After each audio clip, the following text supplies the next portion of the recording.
too far.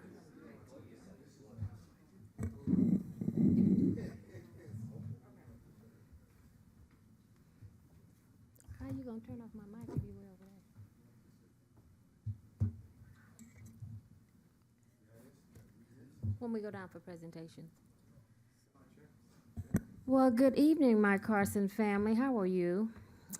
I'd like to welcome you back. We're having our first council chamber meeting in, 2.5 years almost?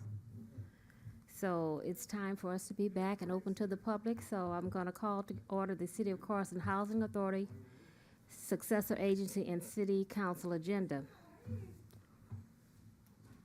In accordance with the American Disabilities Act of 1990, if you require a disability-related modification or accommodation to attend or to participate in the meeting, including auxiliary aids or services, please call the City Clerk's office at 310-952-1720 at least 48 hours prior to the meeting. The public may address the members of the City Council on any matters within the jurisdiction of the City Council or on any items on the agenda of the City Council during the designated public comment periods. There will be 2 oral communication sessions, one on agendized items and another one on, at the end, another one on non-agendized items after we conclude the business of the city. Public viewing is available by live stream on the city's website. The meeting will be streamed live over the internet via www.carson.ca.gov or YouTube. www.youtube.com/C/City of Carson, California official YouTube site, or on Spectrum TV channel 35 and AT&T channel 99. If you're unable to attend the meeting in person, public comments can be submitted to the meeting either through email, by sending it to the City Clerk's office. The cutoff time to submit any email communications is 3 p.m. on the day of the meeting. Written communications can be dropped off at the City Clerk's office or in the white box outside City Hall. The cutoff time to submit any written communication is 3 p.m. on the date of the meeting. Written communications dropped off at the City Clerk's office or at the white box or any email received will not be read aloud at the council meeting, but will be circulated to the City Council and incorporated into the minutes.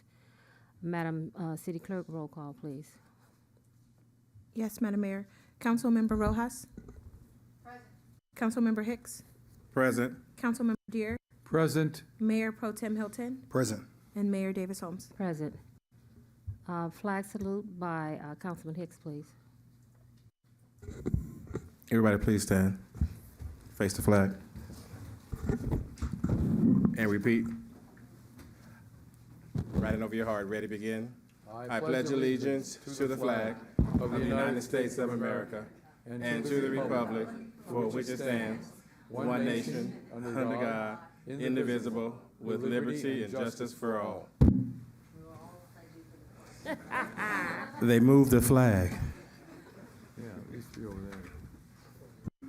Tonight, we're honored to have an invocation by Pastor Keith Maddock from, how you pronounce his church?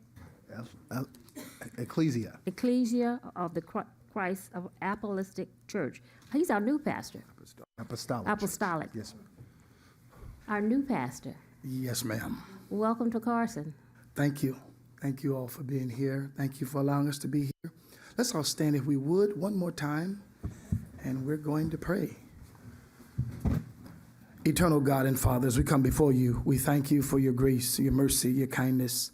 Thank you for how you looked over us these past few years, Lord God. Thank you for your mercy, how you've stretched out your wings upon us. Lord God, we're praying tonight that as we gather together one more time, that you, Lord God, would bless this council. I pray that you would open up understanding. Pray that you would grant wisdom. Pray that you would grant direction. Pray that you would give them an ear to hear one another, Lord God, as they decide and make decisions for this city. Lord God, I ask that you would have your way, move in this room as only you can do. Lord God, we do honor you today, and we do praise you, and we ask all this according to your will, in Jesus' name. And everybody said, Amen. God bless you. Thank you. Pastor, could you introduce the First Lady, please? And let us know where you're located. Will, this is First Lady Draytana Maddox, Dr. Draytana Maddox from Ecclesia of Christ. She is my wife of 31 years. And we are glad to be in the city of Carson, California. Amen. And so we're glad to be here. And you're located? We are located 18101 Avalon Boulevard in the city of Carson, right at the corner of Victoria and Avalon Boulevard. Church services? 10 a.m. Sunday morning. We don't have night service yet, but right now, 10 a.m., I guarantee you'll be out by 12:30. Okay. Is that a promise? That's a promise. That is a promise. So anyone that would like to come and to attend, you can see our services. You can see our services online. You can also see our in-person services there at Avalon. Thank you all. Thank you, and welcome to our city. Welcome to the mighty D1. That's where you are. We have closed session items 2 through 7. Madam City Clerk, or was there any oral communications on any of these items? No, Madam Mayor. Thank you. Madam City Attorney, good seeing you. Hi, everyone. So exciting to be back. Thank you, Madam Mayor. The council will meet in closed session pursuant to Government Code Section 54956.9 D2 or D3 and E1 because there is a significant exposure to litigation in 4 cases. The council will also meet pursuant to Government Code Section 54956.9 D1 to confer with legal counsel regarding pending litigation to which the city is a party in the matter of Sharma Henderson versus Kalia Bradshaw, LA Superior Court number 22 CMC P00169. The council will meet pursuant to the same code section in 2 more existing litigation matters, Magania versus City of Carson, LA Superior Court number 21 STC P03033, and Carter Spencer versus City of Carson, 21 STC P02987. The closed session will be held pursuant to Government Code Section 54957.6 with David Roberts as the city manager, as the designated representative with respect to unclassified, non-represented full-time management employees, and regarding same issue with respect to elected officials. Thank you. That concludes my report.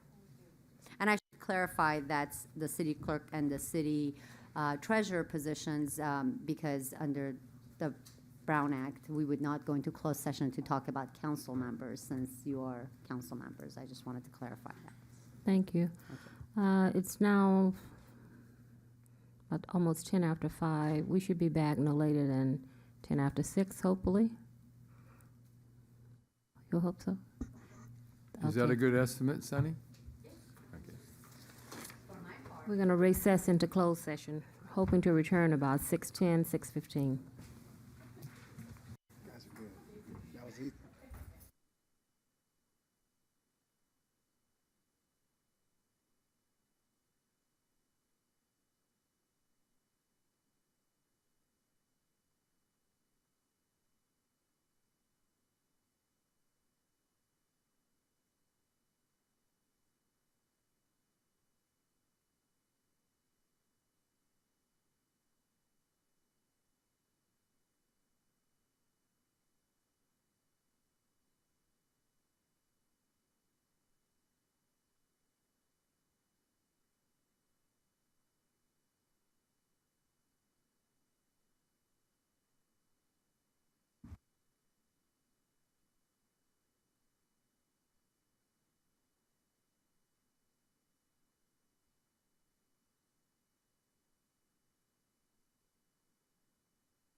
Everybody, we'll resume at 6:30. Just give us an extra 15 minutes.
Neto.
Good evening, everyone.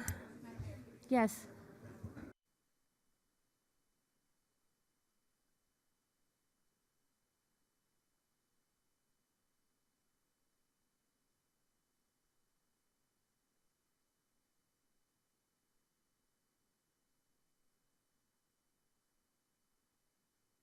Good evening, everyone.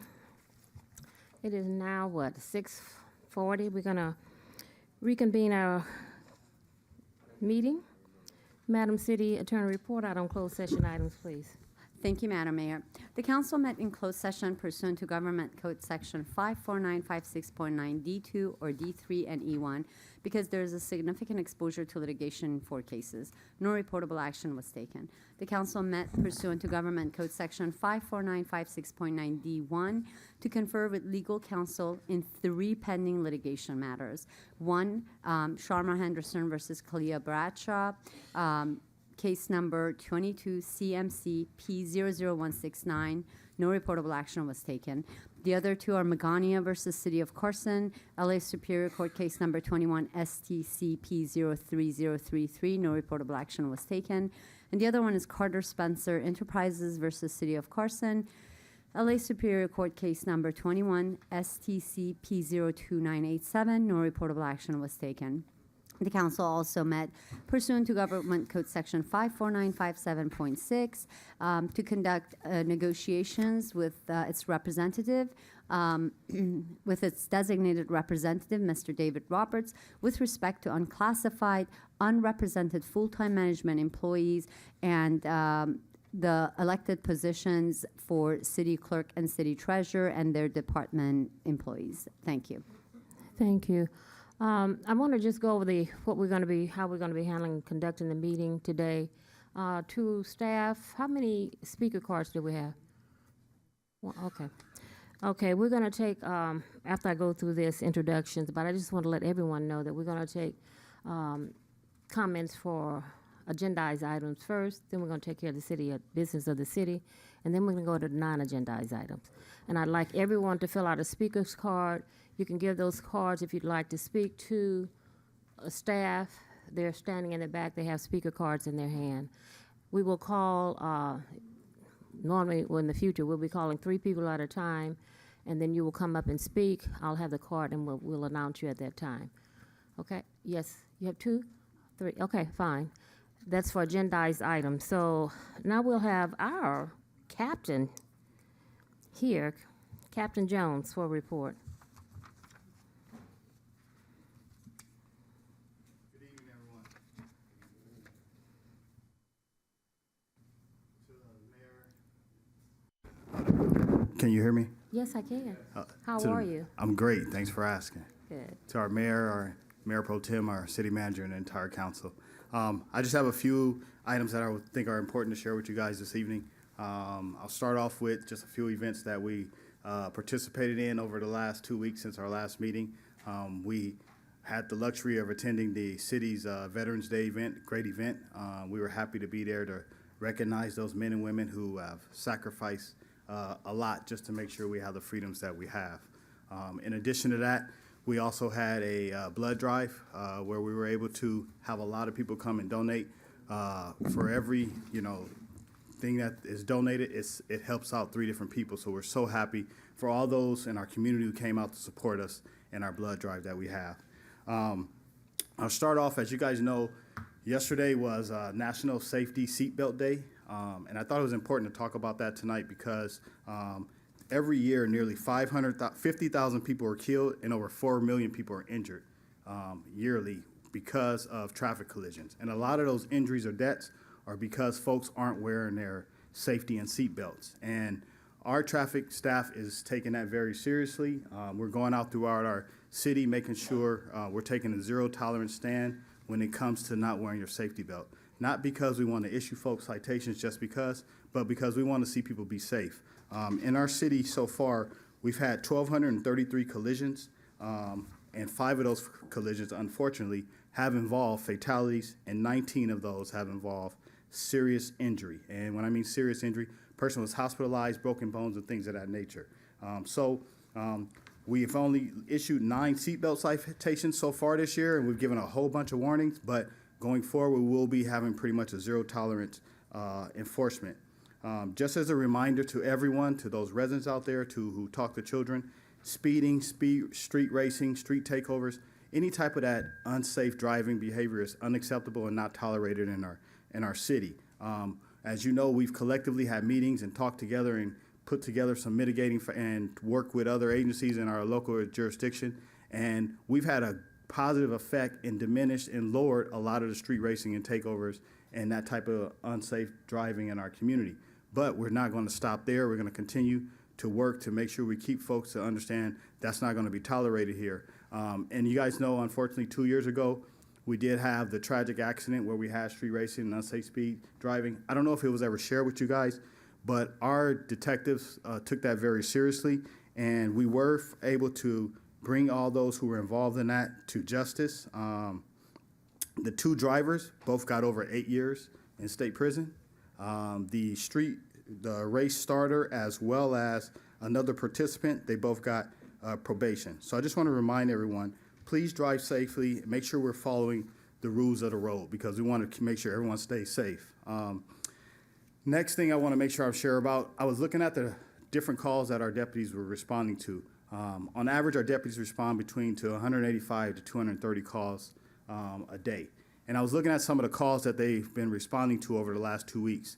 And unfortunately, some of those calls have been those who are dealing with some type of mental or emotional situation and wanting to harm themselves. As we know, it is the holiday season. Depression sets in, loneliness sets in, and we want to make sure that we're helping folks and reaching out to folks. You know, I've saw this thing, and I was reading and doing some research, and we all heard of CPR, how it revives the heart. But I saw this thing I was reading, and I was going over some training, and it said QPR. So I'm like, what is QPR? And what it was you can question, persuade, and refer. And it all talked about those who may want to harm themselves or commit suicide of that nature. And what it was saying is, and I want to pass on to our residents, is when you know that someone is lonely, they're feeling like harming themselves, a lot of times we tend to I won't ask questions. No, that first part, ask those questions. Hey, what's going on? How are you feeling? Is there something I could do to help you out? Tell me what your thoughts are, things of that nature. Ask those questions, because one, it'll let that person know that someone cares or concerns, but also it'll help move forward so that they don't do something tragic, like maybe taking their life or hurting themselves or harming themselves. The next thing is persuade, and persuade them to reach out to get that resource. Persuade them to get that help. I've talked to some of our deputies who responded to some of those calls, and they said they think, yeah, it was great that they responded and they were able to help those individuals out, but part of the help was, even before they got there, either that neighbor or that family or friend who was doing that questioning and persuading them. So make sure we're persuading those people to reach out to get that help. And then lastly, do everything you can not to leave that person alone. Try to stay with them until they can be referred to the right resource or the right help that can get them that help. And I will also pass on to our city, as well as all those. As you may know, the 988 system, just like we have the 911 system, they do have the 988 Suicide and Crisis Lifeline. You can not only call it, but you can also text it. And when you call and reach out, there's someone waiting there 7 days a week, 24 hours a day, 365 days a year. The primary languages is in English and Spanish, but they have a translation ready to assist in many, many other languages. And they want to be there to help you out. They have resources for our vets, for our youth, LGBT community, adults, for anyone who may be needing help in that form or fashion. And just like that 988 system, just know our Carson Sheriff Station is also here 7 days a week, 24 hours a day, 365 days. We're here to help. We want to be that resource to help you out. We want you to know that you're never alone and that we're here for you. And lastly, I'll just end with, we are in the holiday season, and just want to remind everybody of being safe and those holiday shopping and safety tips. I wrote a little article. It will be coming out for those who will be getting the Carson report. I mentioned some of these safety tips, but I'll also go over some of them right now. So just remember, stay alert, be aware of what's going on around you. If you can, try to shop during daylight hours, but we know because of work and other responsibilities, you can't always shop during daylight hours. So if you are shopping at night, try to park in a well-lit area. When you're walking to and from, try to walk in a group where there's other people where you're not in an isolated area, make sure to lock your car, hide your bags or purses or anything somewhere where they're not visible or inside the trunk. Don't overload yourself. We find that also. A lot of people overload themselves, and so they're not seeing what else is going around them. And then lastly, unfortunately, this thing has become a big problem because everyone's so busy down here on it, and they're not paying attention to their surroundings. So please, take your face out of your phone and also be aware and alert to what's going around you. If you have a purse, please try to keep it zipped up, close to your body, while it's inside your front pocket. And then when you are leaving out of some type of establishment, make sure you locate your keys and everything prior to walking out so that you're not getting to your vehicle and now you're starting to fumble around. And because that's when criminals, they look and lurk. That's all I have for you guys today. I just want to thank you guys for your continued support of the men and women of the Carson Sheriff Station. Does anyone have any questions of me? Thank you, Captain. Any questions from my colleagues? Not a question so much as a comment that we really appreciate these reports, and I'm sure the people of Carson appreciate hearing you and now seeing you on television in an in-person council meeting. We're all happy to be back in person and having this live. And, we again want to thank you and your entire staff, sworn officers as well as civilian personnel, for the great job you do in protecting us and providing us the security that we deserve in Carson. Yes, sir. Thank you. Thank you. MPG? Thanks, Captain, for all the work that you do. We've been noticing an uptick in our homeless population in certain areas. We appreciate the homeless task force that we've hired. You guys have been working in partnership, so I'm just grateful that we've been seeing them. We make a call, we go back, and they're gone. So I just wanted to applaud you. I keep getting calls from the residents in University Heights. Behind the location has become infested with people living there. So if we can check with that, people have set up shop behind the 99 cent store and my father's barbecue. So if you would take some extra attention, it has moved from day to night now. Most they used to hang out during the day, but now they're hanging out at night. And those homes in University Heights, and people are even taking the opportunity to park their trucks. They're big 18-wheeler trucks behind, trying to camouflage. So if you can have some deputies kind of do patrols over there. I know that we're still working on that substation there. If you can have some deputies do some patrols in the late evening times, that's when it's been an uptick, and not so much in the front as it is in the back. Thank you, Captain. No problem. We'll address it.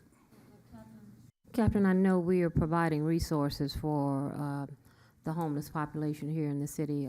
We're working with PATH and providing vouchers and things to get them into shelters. So I want to thank you for that, because it's not just, we're not going to be able to resolve this just with deputies. We need to find shelters and health, mental counseling for a lot of them. So I want to thank you and the team and the staff for what you've been doing to assist us and to assist the homeless population here in the city of Carson. Councilman Hicks. Thank you, Madam Mayor. Captain Jones, thank you for all the work you guys do out in the city. My question is twofold. One, probably with staff, in regards to the monitoring for vehicles down the street as far as if they're speeding, the street monitors, and where we at with those street monitors to be installed within our city to assist our sheriff's department for those who are speeding. If the speed limit is 35 and they're doing 55, they need to know they're doing 55 miles an hour. The trailers, they're here, right? So the trailers are actually, they had a meeting, they're ready to go, and they're looking at different places to deploy them at. Lieutenant Aiello met with the city staff. They went over to, because they're parked now over at the city building now over at Main. And I think now they're just strategically looking out where is the best times and places to deploy them.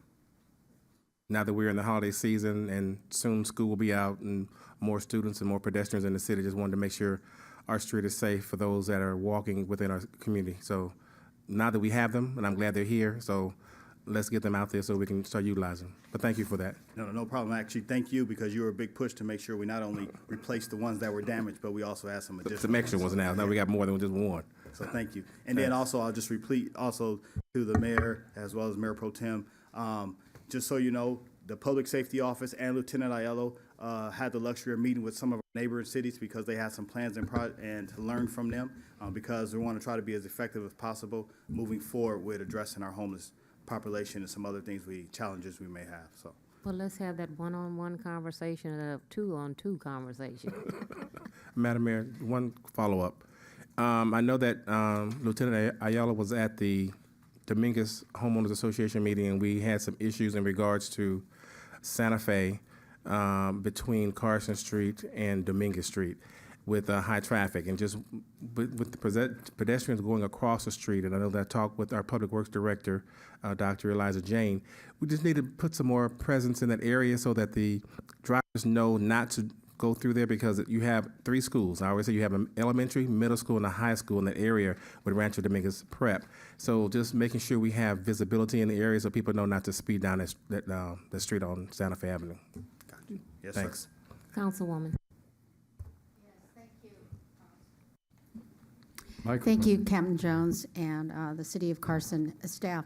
I think my colleagues already touched on it. It is holiday season coming up, so that is shopping season. So for many of you, we want to lock it, hide it, and keep it, right? So your station has an Instagram account, LASD Carson, and you do put out some information, so thank you for that.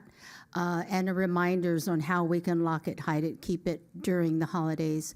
And also because it is getting cold, that is another reason why some of our homeless communities will try to get into your cars, maybe not to steal anything, but maybe just to get warm. So that's something that maybe on your Instagram account you can educate some of us. Post it, yes. So follow, I'm plugging you right now. Yeah. Follow LASD Carson on Instagram. They give us a lot of great information. So thank you, sir, and your team. Thank you. No problem. Thank you. And just to follow up, our Instagram is LASD Carson, and our Facebook is Carson Sheriff Station. And then you can also follow us on Twitter at Carson LASD. All right. Thank you. Thank you, Captain. Thank you, Lieutenant, for being here this evening. Thank you all. Have a blessed evening. Thank you. We had on item number 9, Senator Steve Bradford for a legislative update, but he had to leave, so he will be coming back at a future time. Item number 10 is a proclamation in support of LA versus Hate, United Against Hate Week initiative. You want to go down front? Well, I'm trying to figure out how we're doing this since we haven't been in the chambers. I'm going to go and read the proclamation from here and then go down front for the photo op for those that are here that will be receiving the proclamation. I think there's 3 organizations that are here, maybe 4 that are here for presentation. That's why we have a mic, so we can go down front and read. Okay. Then. So could everyone that's here for the proclamation, we're going to meet you down in front of the podium. Cedric, she wants you to go down there. I say she wants me to go down to the front. I want to see those shoes and all that stuff. We were going to still go down. I'm just reading the proclamation here, then go down. Our staff provided us with mics, so when we go down, we don't have to pass them back and forth, okay? When you have something to say. Isn't that nice? Hit the button. Testing. Testing 1 2 1 2. See? Testing. Is it working, Kevin? Kevin, is it are the mics working? Sound check. Not on. 1 2 3. 1 2 3. 1 2 3. 1 2 3. It was working They're not earlier. working. Read about now. Right. Start reading then. Testing 1 2 1 2. Mike, check. Testing. On top of it. Check. You got to be on top. Hello. Testing. Can you hear me Testing back 1 there? 2. It was working. I don't have it. Testing. 1 2 3. Test. Can you hear it? It's working now. Testing 1 2 1 2. Can you hear me? Yours works too. Can you guys hear me out there? Yeah, they can hear you. They're ignoring you. Testing. I think we're working now, yes. I think Do you hear me? working now. Okay. Testing. Mike on. Test. Mic check. Works. Test. Go ahead, Cedric, you're Mic with check. that.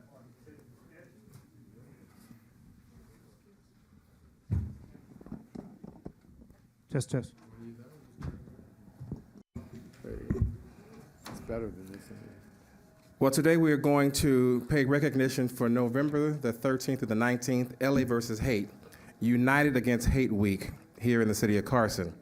Whereas the dangers of hate, racism, and bigotry grows more apparent every day, and the need for local action could not be more urgent. And whereas LA versus Hate, United Against Hate Week, LA versus Hate, was created in direct rise in hate crimes and bias incidents that pose a dangerous threat to the safety and civility of our neighborhoods. And whereas local government, public servants, and politicians have a unique opportunity and responsibility to uplift messages of hope and unity in these difficult times. And whereas LA versus Hate is committed to supporting residents of LA County within community support and materials. And whereas LA versus Hate team, somebody's talking.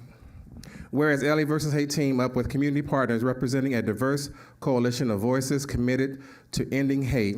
And whereas by tracking and reporting hate, we can ensure the resources are allocated appropriately and that these targeted by hate receive the support that are needed, that the offenders are held accountable, and that together we bold and build respectful and resilient communities. Whereas in September of 2019, LA versus Hate started accepting reports of hate acts through 211 LA, providing help from experienced, empathetic case managers and a multidisciplinary team of advocates, mental health professionals, mediators, and legal professionals.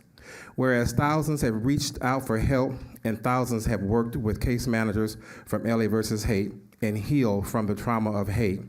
Whereas education, compassion, and cooperatives have the key to unlock an understanding, embracing differences between people.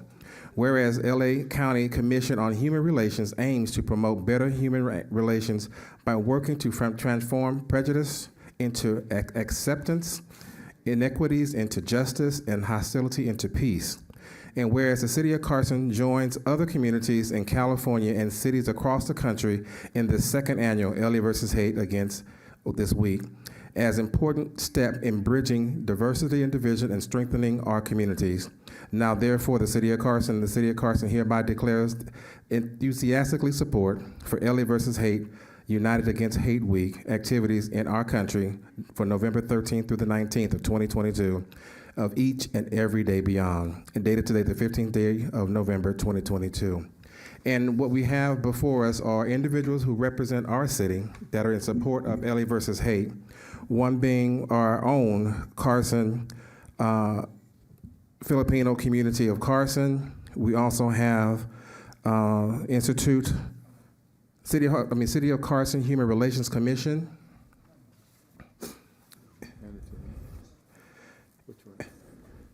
We also have our Cal State University Dominguez Hills Negotiation, Conflict Resolution, and Peacekeeping Program, and our newest that we just did the ribbon cutting ceremony for our Institutional Institute of Tolerance here in the city of Carson, all in support of LA versus Hate, United Hate Week here November 13th through the 19th here in the city of Carson.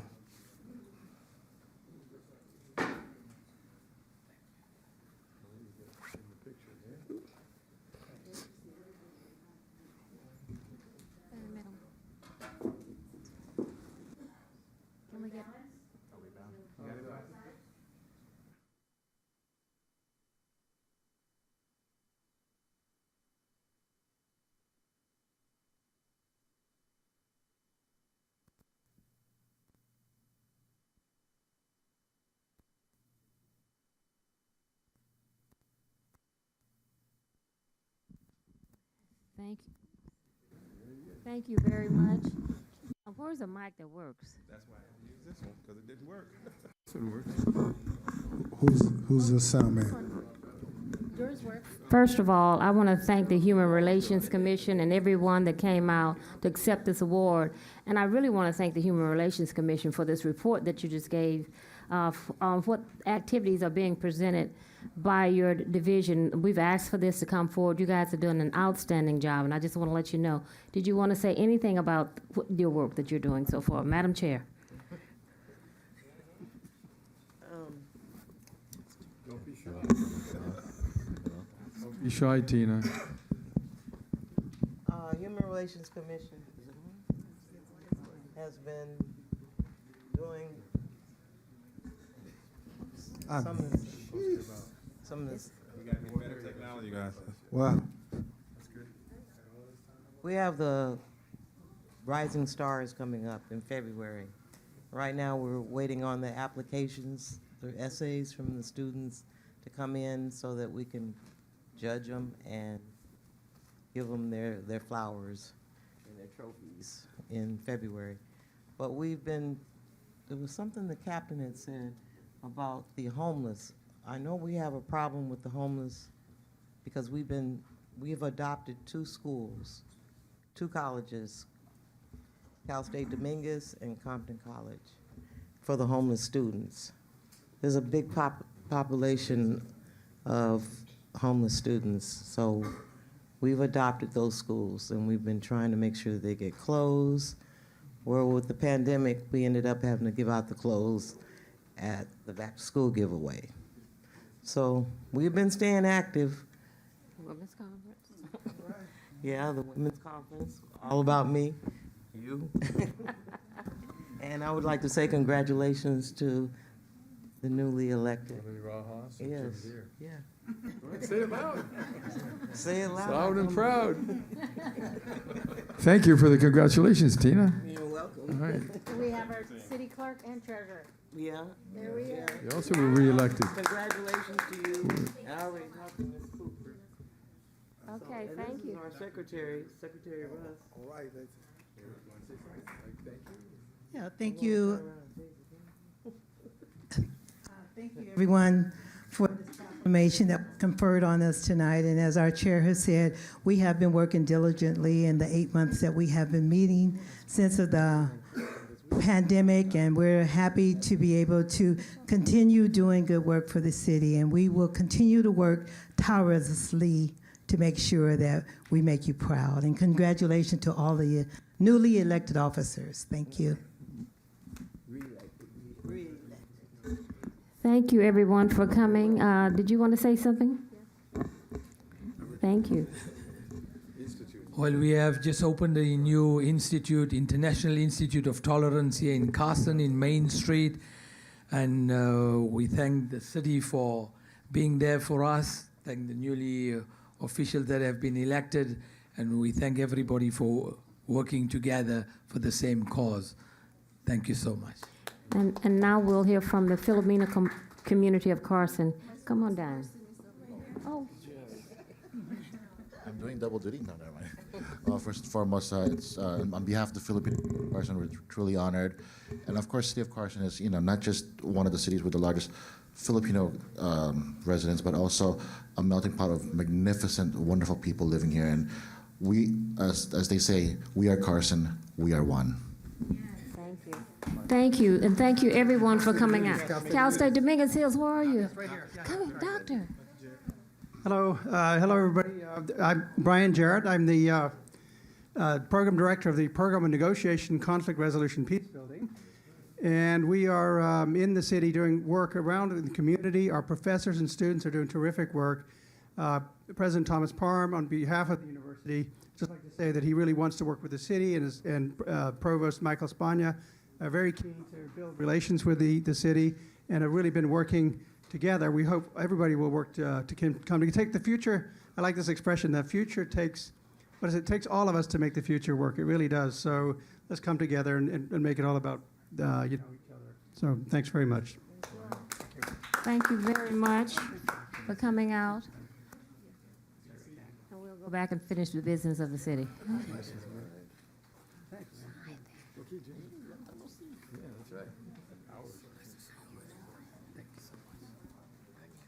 I'm going to retrieve my mic. Oh, It's in your right hand. Win $1 million. I don't know where mine is. It's not working. Wasn't working. There it is. Do I need it now?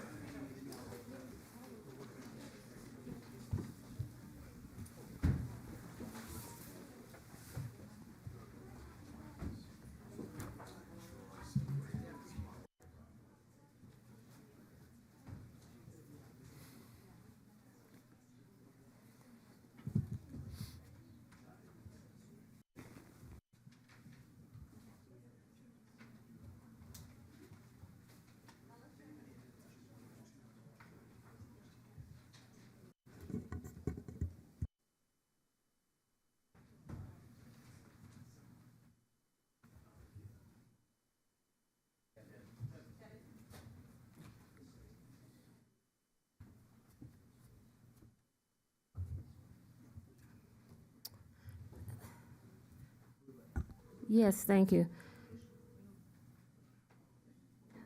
Now we'll go on to oral communications for items listed on the agenda. Madam Clerk, you have a speaker card? Oh, I'm sorry.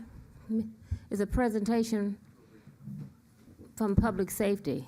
Thank you. This is an important presentation, Mr. McKay. Thank you. Madam Mayor, Mayor Pro Tem, members of City Council, I was asked to give a brief presentation on one of our favorite topics in the city, which is, well, it's not up there, coyotes. So I'll be brief. I'll give you a whole lot of information really quick, all right?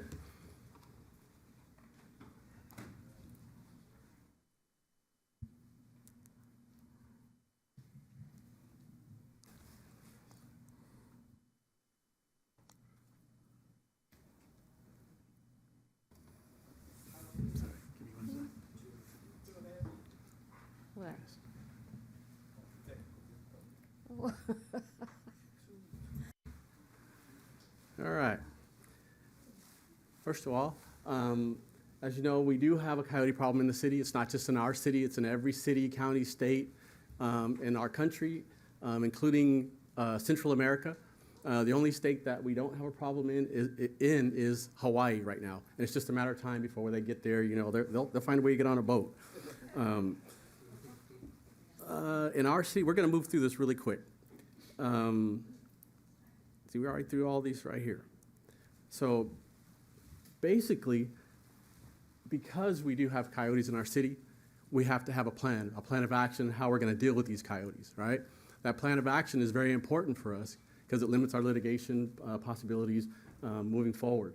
So in collaboration with the California Department of Fish and Wildlife, we got together and we created this huge coyote management plan that's on our city website, and it kind of outlines how we deal with the coyote problems in Carson, okay? That coyote plan is heavily based in education and mapping of our hotspots in the city. So far, since May of this year, we've had 82 reports of coyote sightings. That's just sightings. That's if they're walking down the street, we just see them, somebody reports it. Of those 82, we've had 5 reports of those coyotes having something in their mouth, right? Unknown what it could be, bird, rabbit, fruits, vegetables, whatever.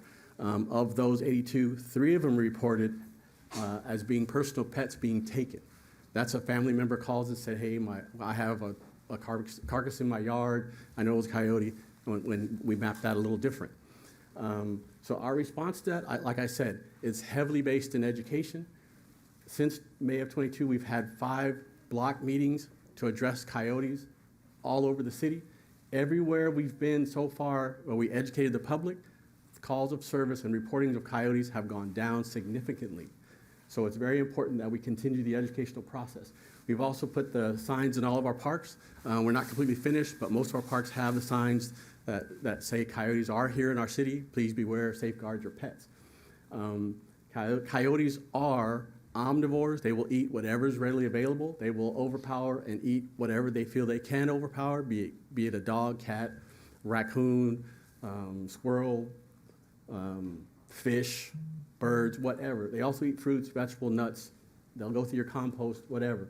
So it's incumbent upon everybody in the city to do their part as a resident.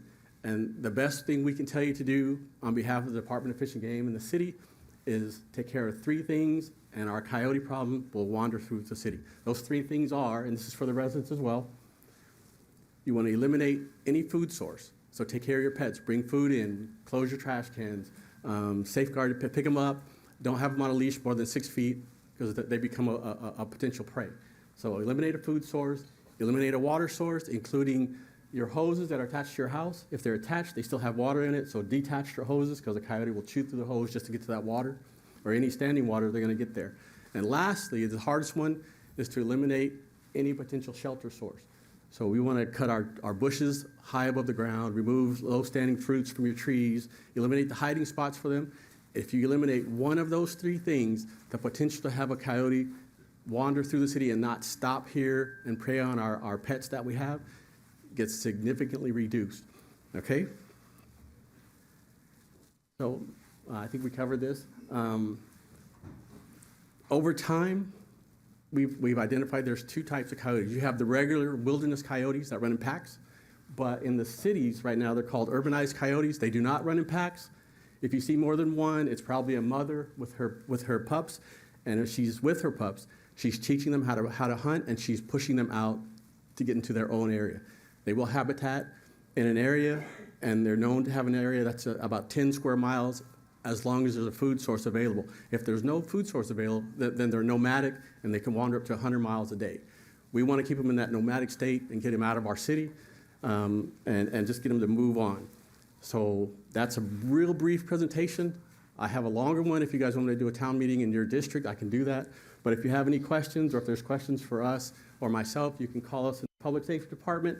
Number listed there, 310-952-1788. And I'm free to talk to you about the coyotes.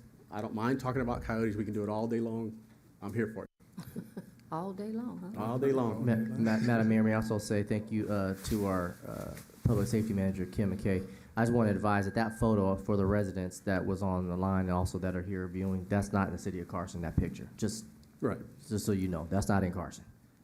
We just wanted to show you a photo. So I don't want people to think it's at my house. No. Well, I've seen one like that in Carson, so. Thank you. Thank you. Is there a hotline number that they can call? Is there a hotline number if I see a coyote? What number do I call? The best way is to call our department. Let us map it, let us track it, and let us put it on the state map, because we track it in the city, and the state traps it as well. And I like to know personally, so we can identify any hot spots and put whatever resources we need to put there. So that number is 310-952-1788? Yes, sir. Okay, 310-952-1788, okay. Yes, sir. All right. Councilman Deere. Councilman Deere? Yes.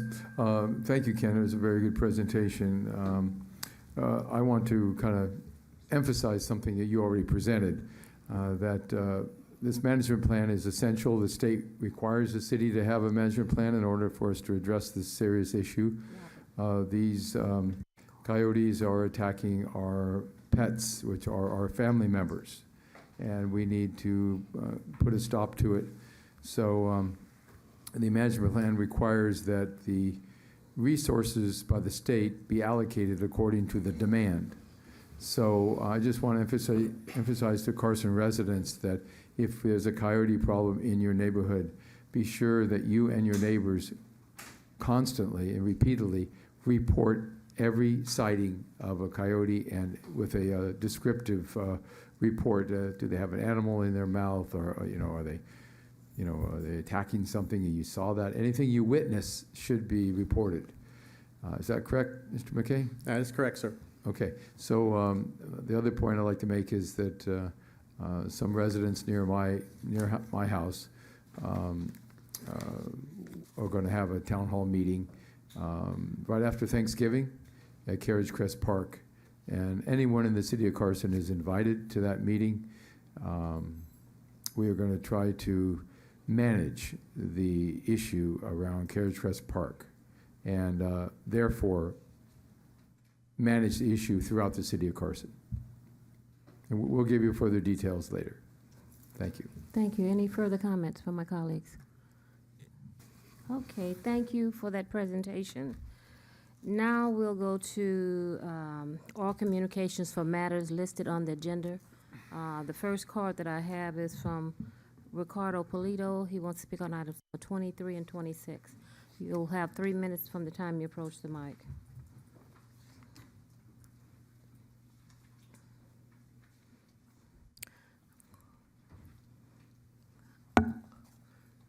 The clocks, you can see the clocks. As soon as you reach the 3 minutes, anyone that's speaking, it would automatically shut off. Thank you. Okay, good evening, buenas noches, talofa, and mabuhay to all my residents out there. Rick Polito, longtime activist, environmentalist here in the beautiful city of Carson. To all the city council and staff, I want to wish you a fair evening and a beautiful, happy Thanksgiving again, and a reminder that your God's blessings are for all of our families here and the residents of City of Carson, like the captain said earlier. It's very fitting that Hate Week is today for what we're going to talk about, but on items 23 and 26, real quickly, I think the CEQA exempt there is something that you all want to keep an eye on and make sure that all reimbursements for VMTs will be in full, if you will, complete, review at all times. Pay your fair share to any of these vehicles that are emitting pollutions. Item 26, I have quite a bit to talk about there, and I will start off with, first and foremost, that, the developer himself, when on that you said there no unburden for the developer. What does that mean, unburdened? They have the burden of the proof. They have to develop that according to CEQA laws.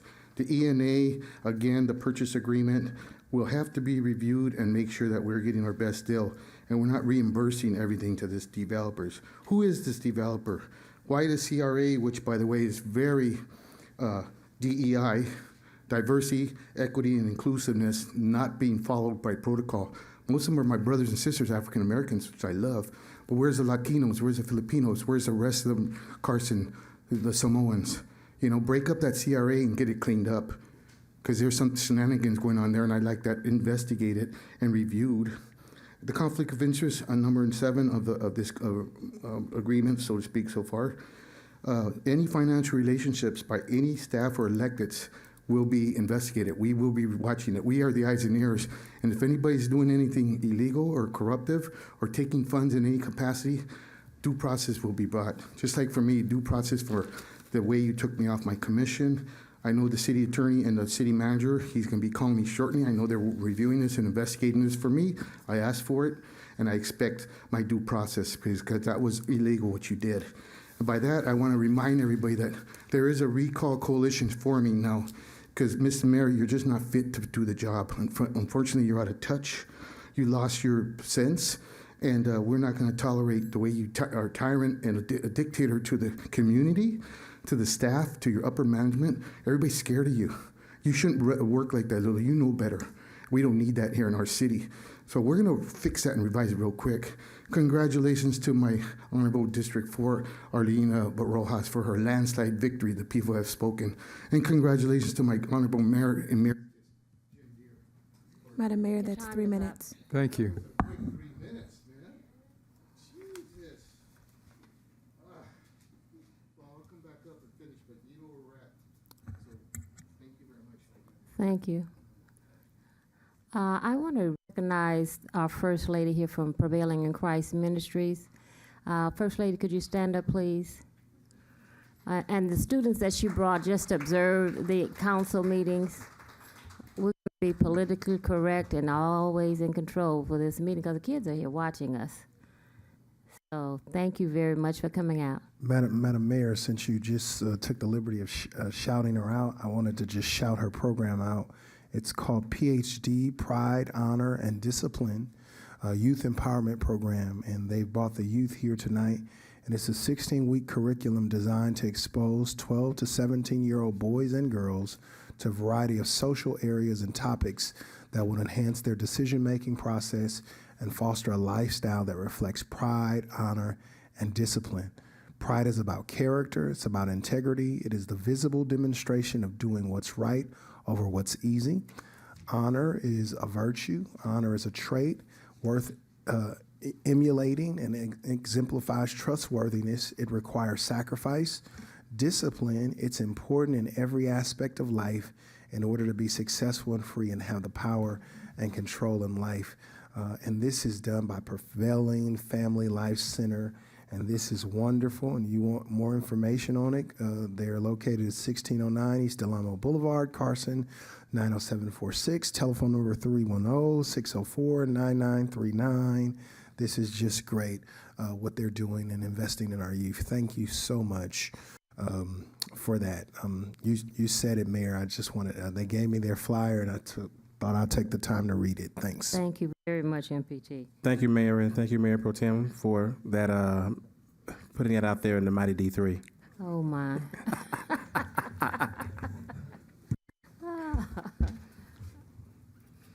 Okay, we're going to have approval of the... Madam Mayor, Yes. I'd like to make a brief comment. I'd like to congratulate our colleague, Arlene Bogatia Rojas, for her reelection. She gathered over 60% of the vote in District Number 4, So a great big congratulations to you, Arlene. You do a fantastic job, and now you have 4 more years to do even a more magnificent job for the people of the city of Carson. Thank you. Thank you. Thank you. And while we're congratulating, let's congratulate Councilman Deere for winning also his reelection. And congratulations to our city clerk and our city treasurer. And Arlene, we want to congratulate her. We're a little off agenda, but we may as well keep on rolling with the congratulations. Oh, my God. Raise your hands, MPT. Measure R, pass. Yes, definitely. 78 and still counting % of the voters that voted in the city of Carson voted to pass Measure R, the highest percentage ever. And I want to thank my MPT and I for working around the clock to make sure that this happened, because we would have lost $8 million out of our budget, our general fund budget, had this measure not passed. And I knew of my other colleagues was out campaigning and getting those votes, but we were out getting that Measure R because we want to make sure. So I am so excited about the fact 78% of the voters said, yes, we will support this. And as I looked into what other cities were doing, theirs failed. A couple of them failed when they were putting on these same type. I think it was the language in ours. You know, some of the ballot measures that I read to bring in additional revenue, it was just too long. I was brief to the point, right on point. So thank you to the staff for putting that language together, to our city attorney for reviewing it, and to the committee. Katie Pandolfo from Dignity Health she was our spearheaded this for us, but it was a team effort. But you know, MPT and I had to raise the money to make it happen. So Yeah. MPT, thank you. I just want to say thank you, Madam Mayor. Also, I want to thank the staff, the unions, ASME, SCIU. They walked and they knocked on doors. So we couldn't have done this without a group effort from our employees who dedicated their time after work. Let me be clear, they dedicated their time after work and knocked on doors on weekends to make sure this measure was passed. So I really want to thank ASME Local 809, SCIU, 721, and all of those employees who volunteered after work in order to get this measure done. Say it again, After work. Yes, after work. After work. On the Thank personal you. time. On the personal, Madam Mayor. Yes. I just want to do a quick announcement. I know that many of our audience at home and they're here in the chambers see us wearing the purple flowers, and people are wearing purple today. We're in solidarity in recognition of Premature Awareness Day, which is on November the 17th. Prematurity Awareness Day is an annual World Premature Global recognition of babies who are prematurely born at birth, and it happens too often. About 37 weeks of pregnancy. Each year, 15 million babies worldwide are born prematurely, and more than 380,000 in the United States. So today, the City Council is wearing purple in solidarity and recognizing that Prematurity Day will be on November 17th here in the city of Carson. Thank you, Mayor. Keep losing that. There are no more oral communications for items listed on the agenda. Am I correct? Okay. Approval of the minutes for. Move approval, Madam Mayor. Second. All in favor? Oh, cast your vote. We can vote.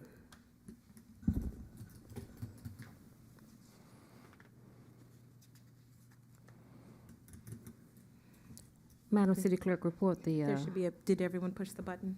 Push it. I can't see. Do you have mine? No.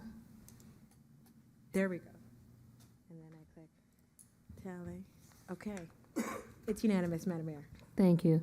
The consent calendar is items 13 through 28. I'd like to move for a motion to approve the consent calendar. Second. It's been moved and properly second. Who would like to pull an item from the agenda? Madam Mayor, Yes, I'll pull item 26 for discussion. 26, And item 19 has to be pulled, and then I 19. have to recuse myself when you guys do the vote for that one. Okay, so we're going to approve the consent calendar with the exception of items number 19 and 26. It's been moved and properly second. Please cast your vote. Madam Mayor, I need to pull item number 21 just for clarification. Item 21, okay. All items except item 19, 21, and 26. Cast your vote.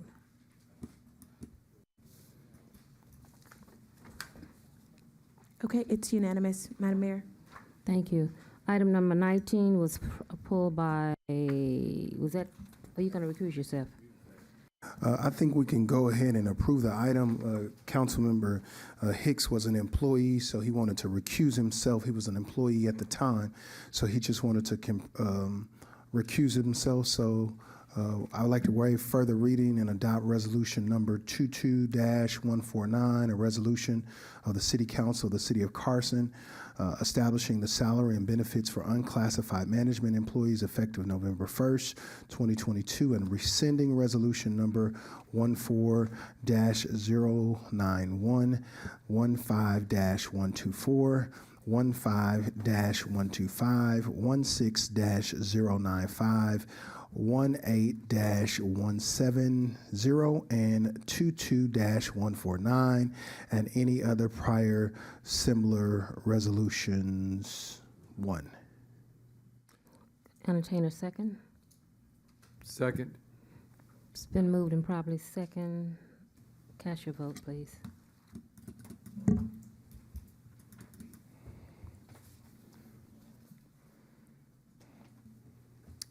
Motion carries, Madam Mayor. Item number 19 was, no, item number 21 was pulled by MPT. Madam Mayor, I just wanted to point out in this resolution that the elected, the City clerk? city clerk and the city treasurer's salary wasn't being decreased.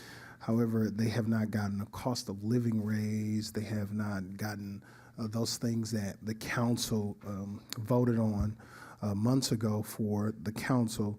So we just wanted to make sure that as elected officials, they were included in the federal housing guidelines as well. We can't do this in secret, so we have to do it in the open. And it's not giving anybody any raises or anything. It's just moving with the times, the COLA, the cost of living, living in inflation. So I just wanted to point that out, that their salaries weren't being diminished or anything like that, nor were they getting a bump. These are things that were due unto them. So I just wanted that clarification and to make sure that it was on the record. So after that, I would like to waive further reading and adopt the following resolutions.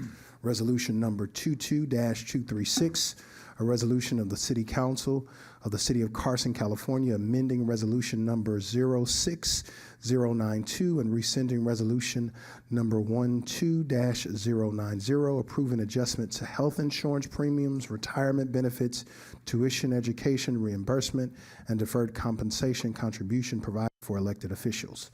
And number 2, resolution number 22237, a resolution of the City Council on the City of Carson, California, amending resolution number 15027 by approving adjustments to salary health insurance premiums provided for the city clerk and city treasurer. Second. It's been moved and properly second. Cast your vote, please.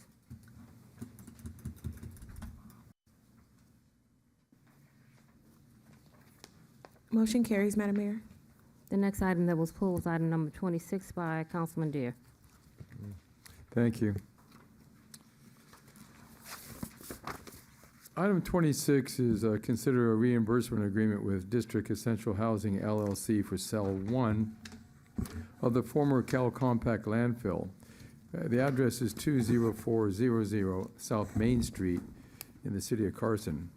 It's associated with an exclusive negotiation agreement with the Carson Reclamation Authority for the purpose of developing approximately 1,250 units of housing, residential units, pursuant to the provisions of the Surplus Land Act.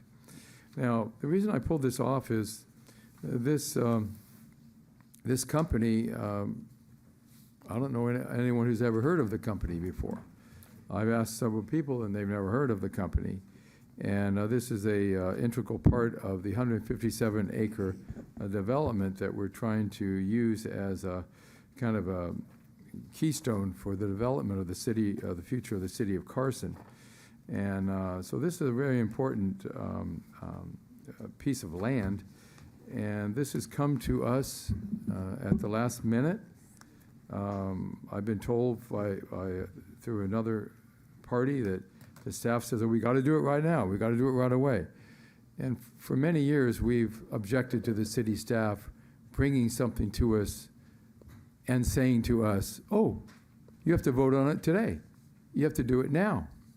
That's inappropriate for a legislative body that sets the policy for this city or any city.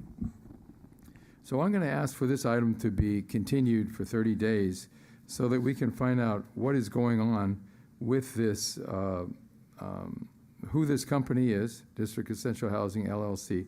I looked at this staff report. It was not definitive at all. And it's just really something that we need more information on before we make an agreement so important as this agreement without any knowledge, background, or information. So my request is to continue the item. So I'll make a motion to continue it for 30 days.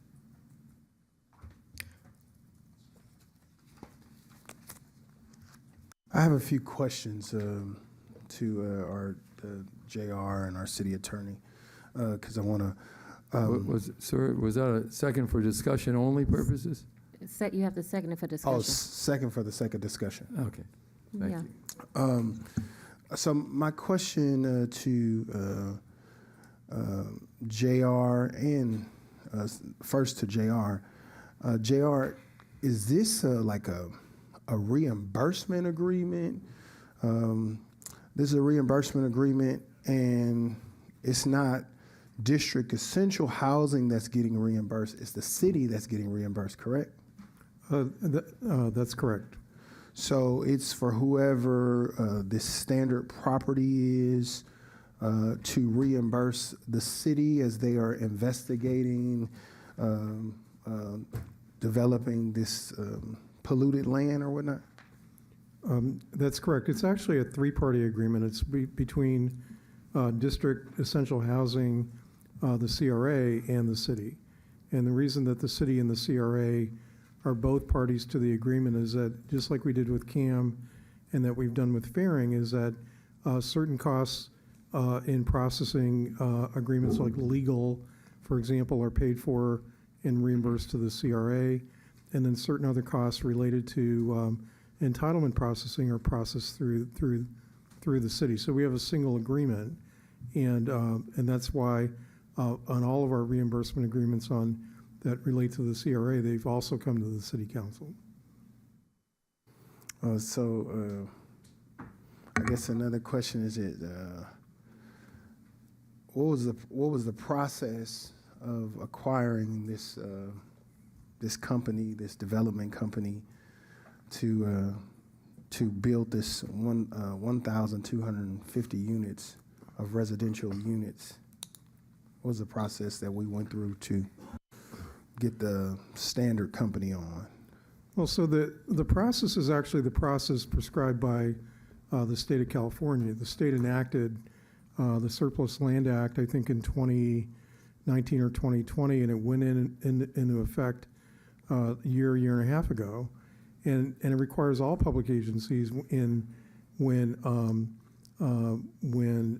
selling land that you go through a process where the first thing you do is the state has a list of about 200 affordable housing sponsors, and this is all part of the state's push to get more affordable housing built in California. And you have to send a notice of a notice to all of the 200 or so housing sponsors, and any of the sponsors that respond to your solicitation, you're obligated to sit down and negotiate with them on the project. before you can talk to anybody else. And so Standard, of the 200 housing sponsors in the state of California, is the only one that actually responded. And it's a tricky, as everybody knows, it's a tricky site. It's on a landfill. It's got extraordinary cost for foundation work and for remedial systems, et cetera, et cetera. And if you're building affordable housing on top of that, it's like a double challenge. Affordable housing on its own is challenging. On a landfill, it's extra challenging. Now, Standard responded because Standard is a very large investor in the city of Carson. You may not know the name, but they own Union South Bay across the street, and they own the Renaissance at City Center across the street that they acquired with the assistance of the California Communities Financing Authority, and so they actually own 500 units in the city of Carson, 500 of the best rental units in the city of Carson. They're all relatively new. Union South Bay is almost brand new, 357 units and 150 units at Renaissance. So they're owners of property in the city of Carson. They're on the state's approved housing sponsored list. We were obligated to go through the process of the housing sponsor. They were the only ones that responded. We sat and negotiated with them this spring, and we came to an exclusive negotiating agreement, and it went to the CRA board a couple of weeks ago, or last week or a week and a half ago. A negotiating agreement and a reimbursement agreement. And now the reimbursement agreement is in front of the city council. So the reimbursement agreement is to us. The exclusive negotiating agreement has already been done. So this is kind of like us making sure we cover ourselves and make sure that we get our resources back after we go ahead and dig into if they're going to have it. I'm particularly concerned about making sure that something is built there. The 1,250 units and the 157 acres is in District 1. And it's been vacant since I was a kid. So I would love to see it happen in my lifetime. So I think that's what my questions. I would open the floor to my colleagues for their questions. Are there any questions? I'll have a comment. What you stated, they're the only ones that bid on this project. 30 days is not going to change that. It's not going to change it. They went to the Surplus Land Act. They're reimbursing the city. These are state mandated. It will help us with our arena. So 30 days is not going to change anything. So, Councilwoman, did you have a comment? Yeah, kind of the same remark there. So this is 25 acres? So It's, how many acres are we? This is 15 acres. 15 acres in the city of Carson, and it was open to 200, you're saying? 200, yes. 200 potential bidders, and only one responded. I'm just reiterating what you said. That's correct. That is correct. Only one out of 200 were interested in this location. Correct? I'm sorry. Could you repeat the question? What? You responded to the councilwoman? Yeah, I was distracting him. Yes, I was Councilwoman. distracted. Okay. Yes, I just wanted to make clear that this 15-acre property that's been vacant for so many years, of 200 potential bidders, only one responded. That is correct. And only one is interested in this. And how long ago? How much time did they have? How much time was allowed for others to come in? So the process, I think, was it was a 60-day bid process. It was we conducted it about a year ago. Okay. And we negotiated the agreement. Started in the spring, and then and got the agreement put together over the summer. I think went to the board just in the last couple of weeks.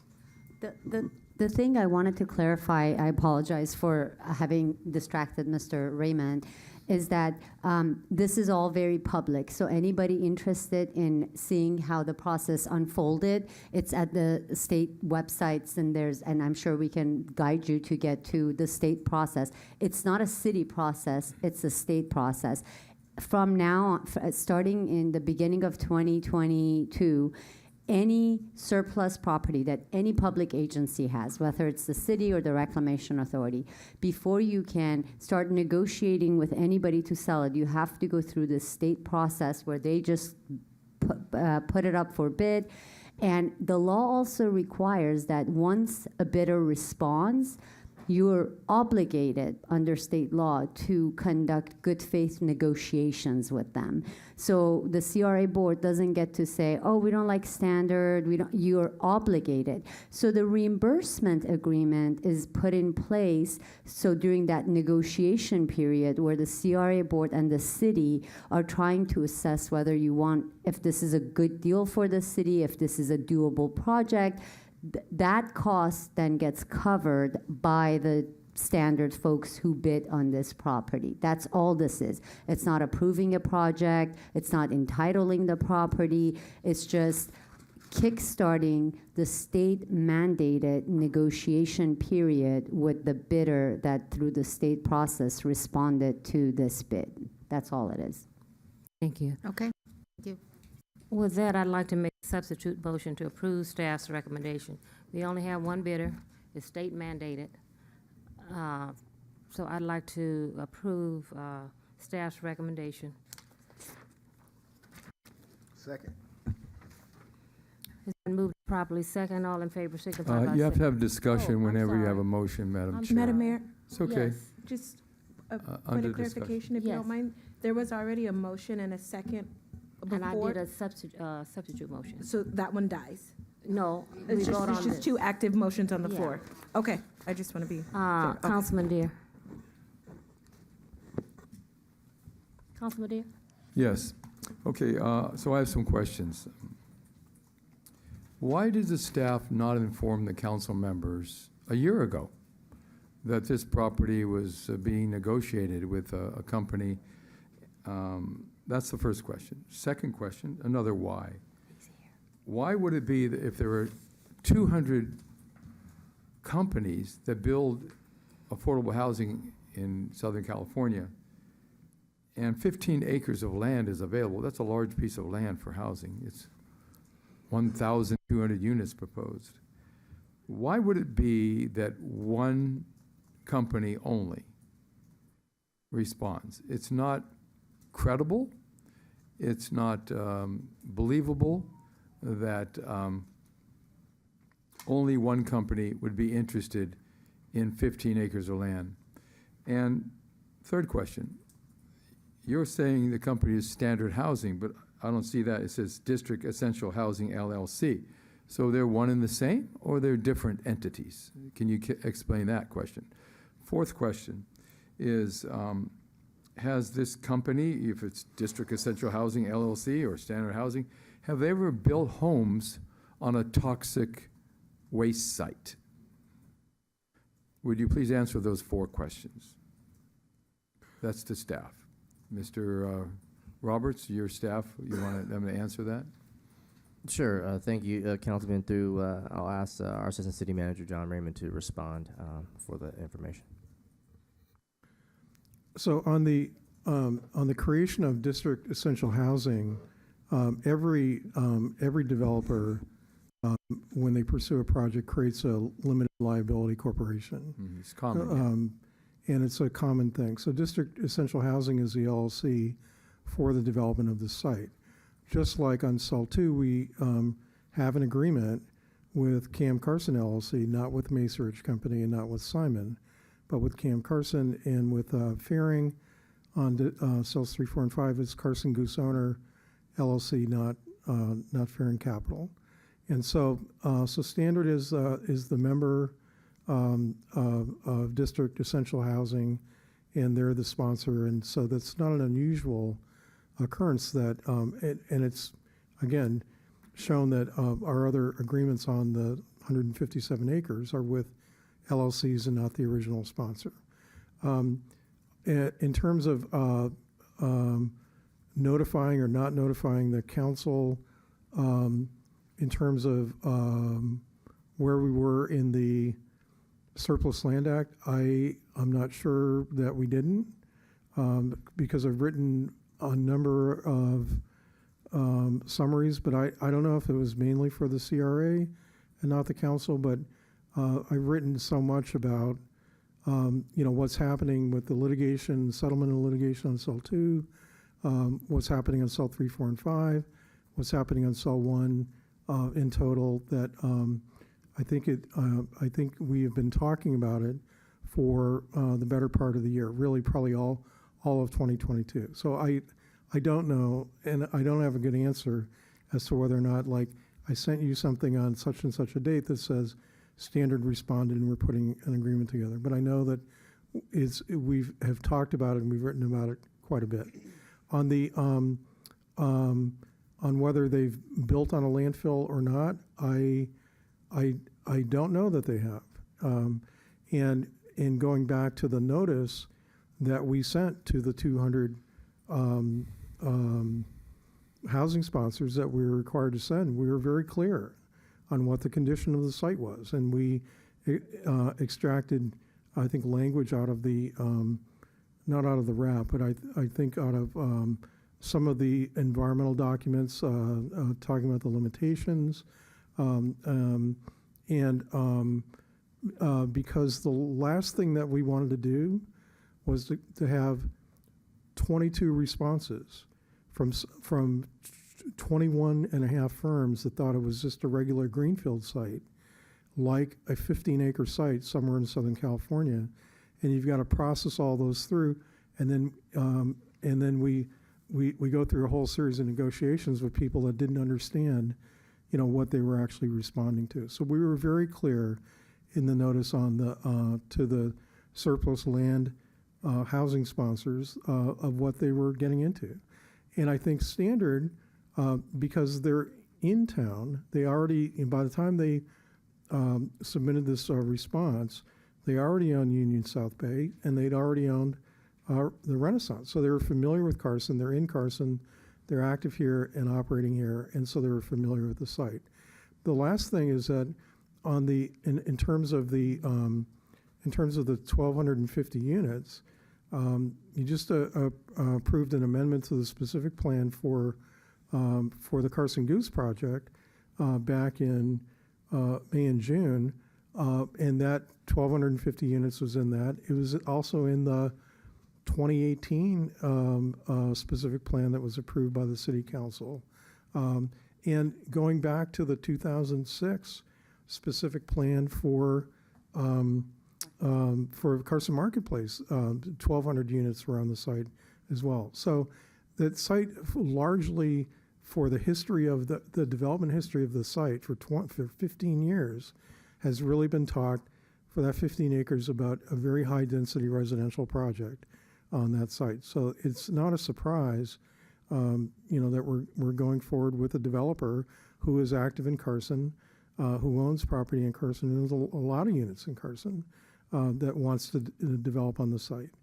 And this is going to be an enormously challenging project. I mean, it's hugely challenging because it's residential on a landfill. There's protocols, there's environmental systems, there's all the things that go into allowing it, but it means that it's really expensive. And what they're chasing is the per unit cost of keeping that to where the whole project pencils, and that they can actually do that. And that's why you have an E&A, so that they can go through the process of trying to determine the cost of both the remedial systems, the vertical construction, and what financing out there in the world. And the financing in the world has changed radically in the last 12 months too. They thought when they submitted back in 2021 that they were going to use tax-exempt bond financing really for the construction.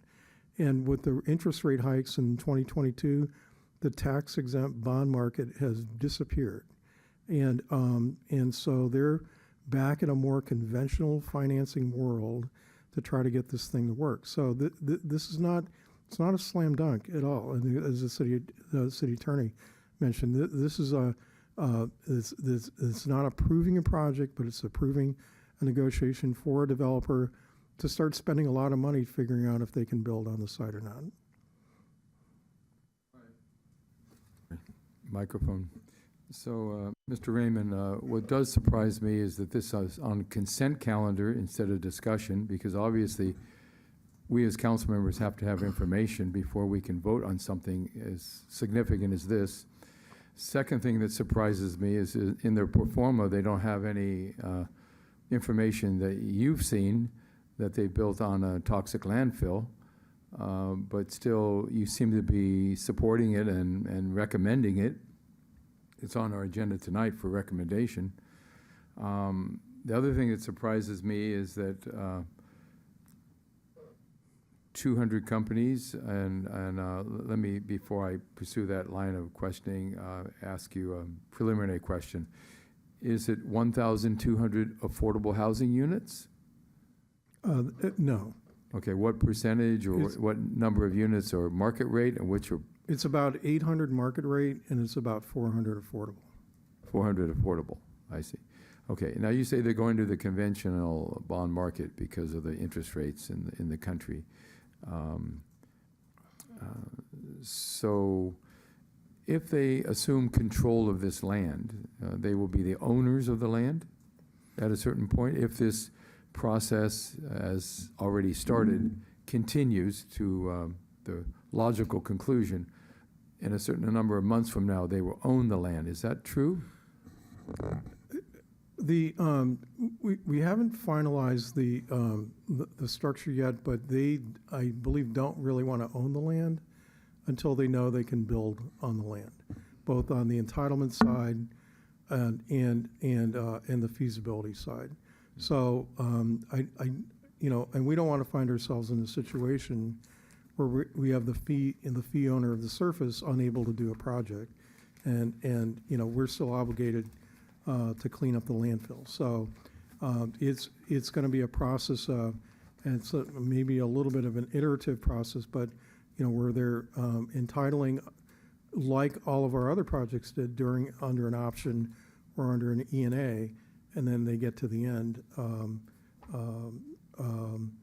and either develop under, well, they're not going to be able to finance and develop under an E&A. They'll have to own it before probably they come out of the ground. But they'd need to have all their financing and all their ducks in a row and all the entitlements before they would want to close on the property. I see. So at a certain point, they will own the land. At a certain point, they own or the buildings on top of the land, if there's ever any buildings. Yeah. Is that correct? Yeah. As the city attorney points out, it depends on how you structure. We could ground lease. I see. And in the other two agreements that we've had with other developers on the site, as you know, we have a vertical subdivision, right? So there's a surface lot and the subsurface lot. The CRA will always own the subsurface with the remedial systems. Because we have DTSC obligations. Because it's a DTSC regulated property, right? Okay. So we're going to maintain that. In the case with Camp Carson, they originally wanted a ground lease. I think they may still want to ground lease the surface. In the case with Carson Goose Owner, they want to have fee ownership. Carson what, please? Carson Goose Owner, that's CGO, that's the fairing entity on cells 3, 4, and 5. They want to own the surface lot. And so they will be the owner of the surface lot, and CAM. But not subsurface. And not the subsurface. We'll continue to own the subsurface. So I mean, this is still a negotiating point as under the E&A, what the ultimate structure of the ownership of the land would be for the developer. If they're pursuing affordable housing for part of it, at least probably the portion that's where the affordable housing is, they'll probably need to own the fee ownership of the land. But we're not 100% certain of that. We haven't gotten that far in the negotiation. But there, we wouldn't do it where we're going to divide it up and they own fee on part 7 acres and the ground lease 8 acres. That's probably going to be the driver on whether it's lease or fee. So would they want like a parcel split in order to have part of it affordable and part of it a ground lease affordable that they own by requirement, and then the other, they don't really own the land? Would they come to us for something like that? Well, I think there's almost certainly going to be a parcel split in that it's going to be multiple buildings. It's probably going to be multiple different properties. It is elongated, that's And true, it's yeah, narrow and long. Exactly. It might be, when you think about the Renaissance and you think about Gateway and Renaissance, it all reads as one building. It's actually 2 buildings, but on the subsurface, you get down to the parking garage, it's one parking garage, right? That's right, so we there- saw it under construction. Right, so so it's possible that there's a single slab and there's a single, well, it's not gonna be it's not gonna be underground parking, but parking all at a level, and then the buildings themselves, will be different, and then there'll be lot lines in between. That's possible. We don't know yet. They don't have the plan yet. But it does mean that, in all likelihood, there's going to be sub-LLCs that own the individual, Buildings? the individual Or buildings. sections. And because it's going to be, and it's just going to be like a mall subdivides its property, and there's different ownership and all that. So, I mean, that's all way down the road, but it's true. But my point in bringing that up is that in all likelihood, if they divide it up like that, whatever it's going to be, ground lease or fee, it's all going to be either ground lease or fee. It's not going to be part ground lease and part fee. It's going to be one or the other. But it will be subdivided. We're going to subdivide. We're in the middle of subdividing cells 3, 4, and 5 into something like 14 lots. Each building is going to have its own lot, and the Country Mart, will be a lot. It might even have the little small lots in the Country Mart, and so I mean that's just not unusual. That's the normal way real estate gets developed. So now I have a legal question, so you may want to defer to the city attorney for this. At a certain point with this company, Standard Housing or District Essential Housing LLC, be able to sell their interest in the property?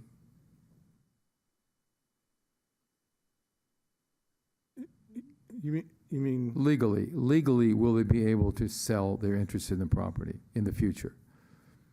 prior to development? Or, No, or at any point. So that's to be negotiated. So once we have the ENA and we have the reimbursement agreement and we start negotiating their agreement, that's part of the negotiation. Sometimes developers want the right to transfer their interest before development.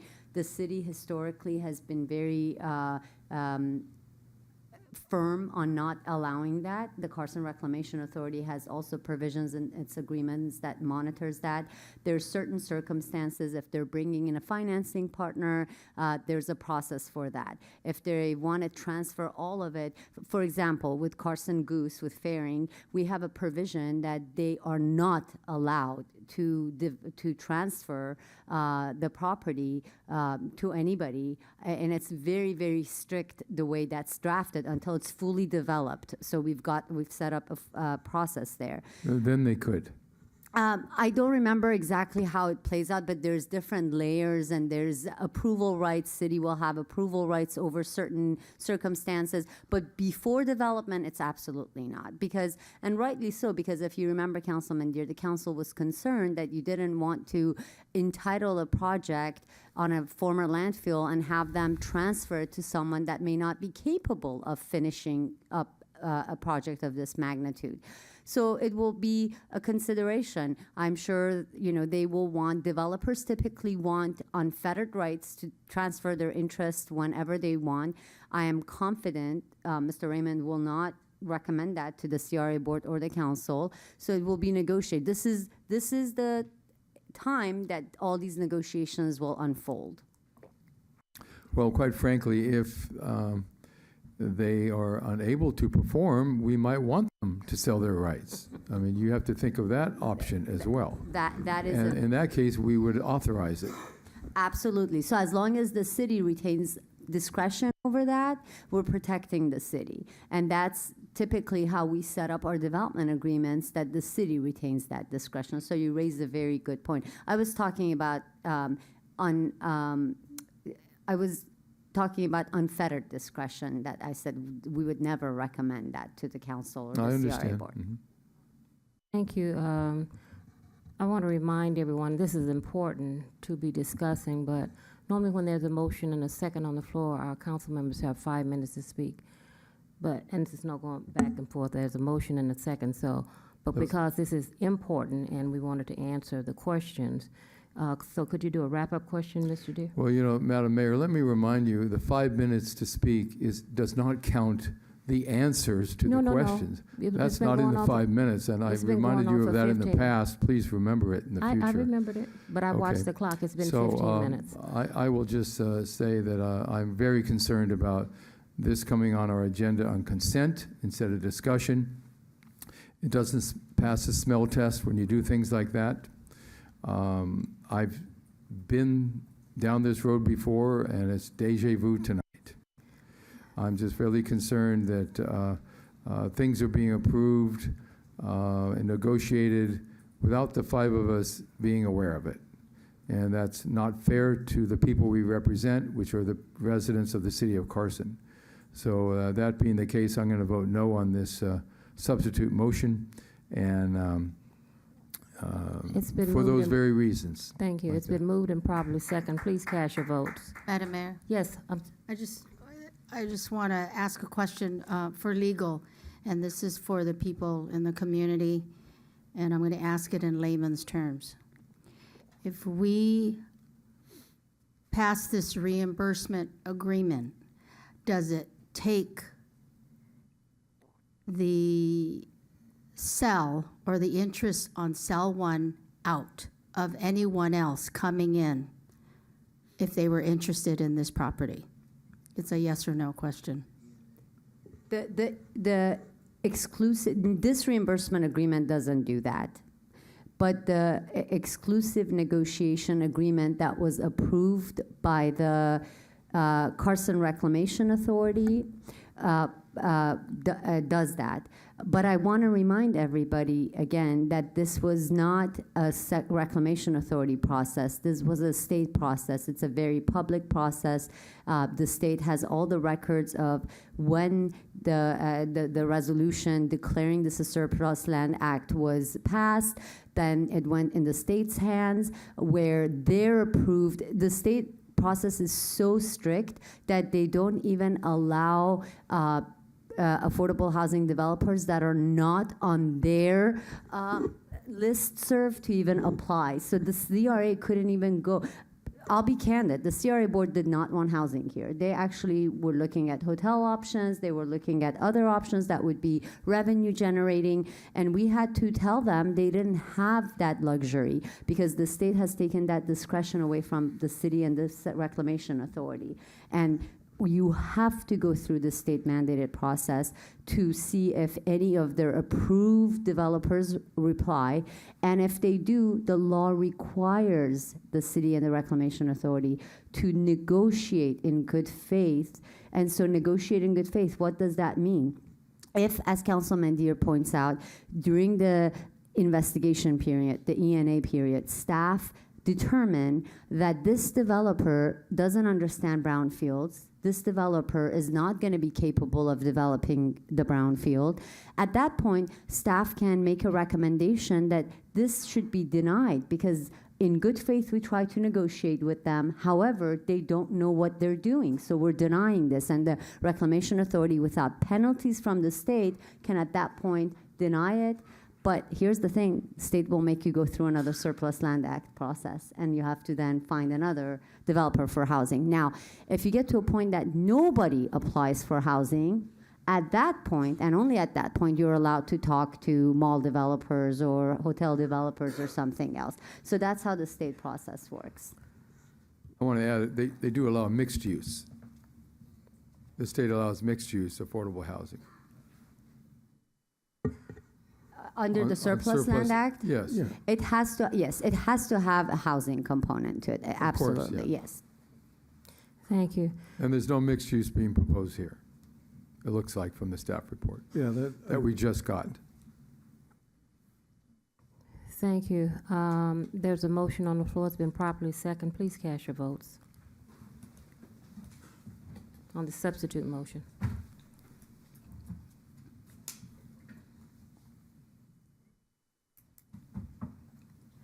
Madam City Clerk, report the vote, please. It's 4-1, Madam Mayor. Thank you very much. The next item is item number 29, special order of the day.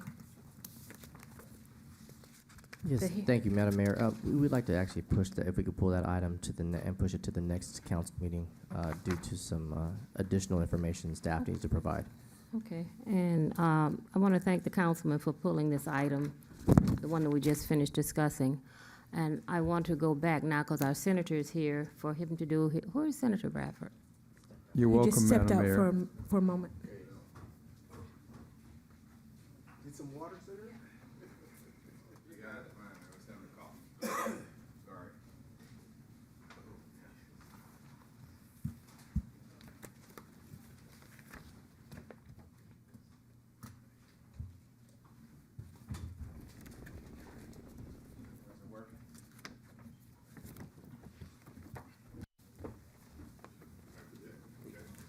Good evening, thank you. Is it on? Mayor, Council, for affording me this opportunity to come before this council and provide a brief legislative update. As you all know, last 6 years, as your state senator, and 12 years.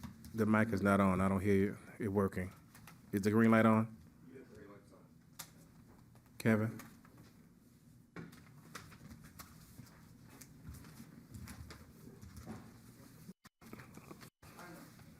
Oh, the timer determines that, okay. Time's up. Now it Claiming works. my time. Now it works. All righty. Time's up. I'm My reclaiming apologies, time. Senator. I'm reclaiming my time. Well, Senator, now that you had to come back and see us, take the time that you need. I'm sorry. Now that you came back, you were here earlier, you left and you came back, so take all the time you need. I won't be here long, but thank you, Madam Mayor, members of the City Council, for this opportunity to come before you and provide annual legislative update that has been a practice of mine for the 12 years that I've been in the California legislature and the 6 years that I've represented Carson as your senator. And I'm honored to represent the 35th Senate District, where we find the city of Carson. Many might not know this is the most diverse Senate district in the state of California. So honored to be here. And just to recap our year, for most of you who are aware, our legislative year is from January to September. We ended this year on September 1st. And this year we passed a record historic budget, a $300 billion budget, the largest budget in the history of California, with a $37 million reserve. And some of those funds will be directed to a variety of programs, one being $9.5 billion in refunds to Californians who qualify. So if you haven't received those checks that started, were being mailed out in October, you should be receiving them shortly. Unfortunately, I didn't qualify for one, but for those who do, I hope you spend the money wisely. And it's our way of just giving back at a time when California's in a good position to do so. Before I get into the rest of this, I just quickly give some background information. I chair the Legislative Black Caucus, and I also chair Senate Public Safety, and I'm also honored to represent the state of California on the Reparations Task Force, which is the first task force in this nation that was created through legislation that was passed by our now Secretary of State, former Assemblywoman Shirley Weber, who authored 3121 2 years ago. But as stated, we have $9.5 billion direct relief and refunds to the majority of Californians. We also have $2 billion to support small businesses and nonprofit. As we all know, during the pandemic, our small businesses and nonprofits were greatly impacted. So this $2 billion go a long ways to help them keep their doors open and continue to grow the programs and provide the services that they've been doing so before the pandemic. There's also $200 million in support of women's reproductive health care. And even though we were very successful in getting Proposition 1 passed last week, it's still important that we provide resources and access to women throughout the state of California who choose to do what they feel is necessary with their bodies. So there's $200 million in that area. And there's $9 billion of ongoing discretionary funding for our school system here in the state of California. And there's also another $47 billion for infrastructure, including transportation, school facilities, housing projects, libraries, and other waterway projects that are also vitally important. And as we all know, if you're just debating housing is critically important, especially in light of the number of homeless people we have here in California. There's $2 billion that have been set aside for affordable housing, much of which was just discussed, and an additional $2 billion for student housing. As you all know, you have a university here in the city, and you'd be surprised, and maybe you wouldn't, the number of college students who sleep in their cars on a daily basis. So we definitely need to build new housing, and despite the fact that Cal State Dominguez Hills built a new additional 400 new units and opened those up last year, as you talked to Dr. Parham, that's nowhere near what is needed. So hopefully these funds will help in that regard. And we've also expanded health care for our workers and continue who were the front line and who were impacted greatly during the pandemic. So it's a $1 billion retention stipend to keep those individuals in that field and help recruit new folks into the healthcare arena. And also we've expanded Medi-Cal to all Californians, regardless of your immigration status. So, and that's an increase of 21%. And then there's another $19 billion that we've done toward climate and energy efficiency projects throughout the state. And this year I authored 12 measures.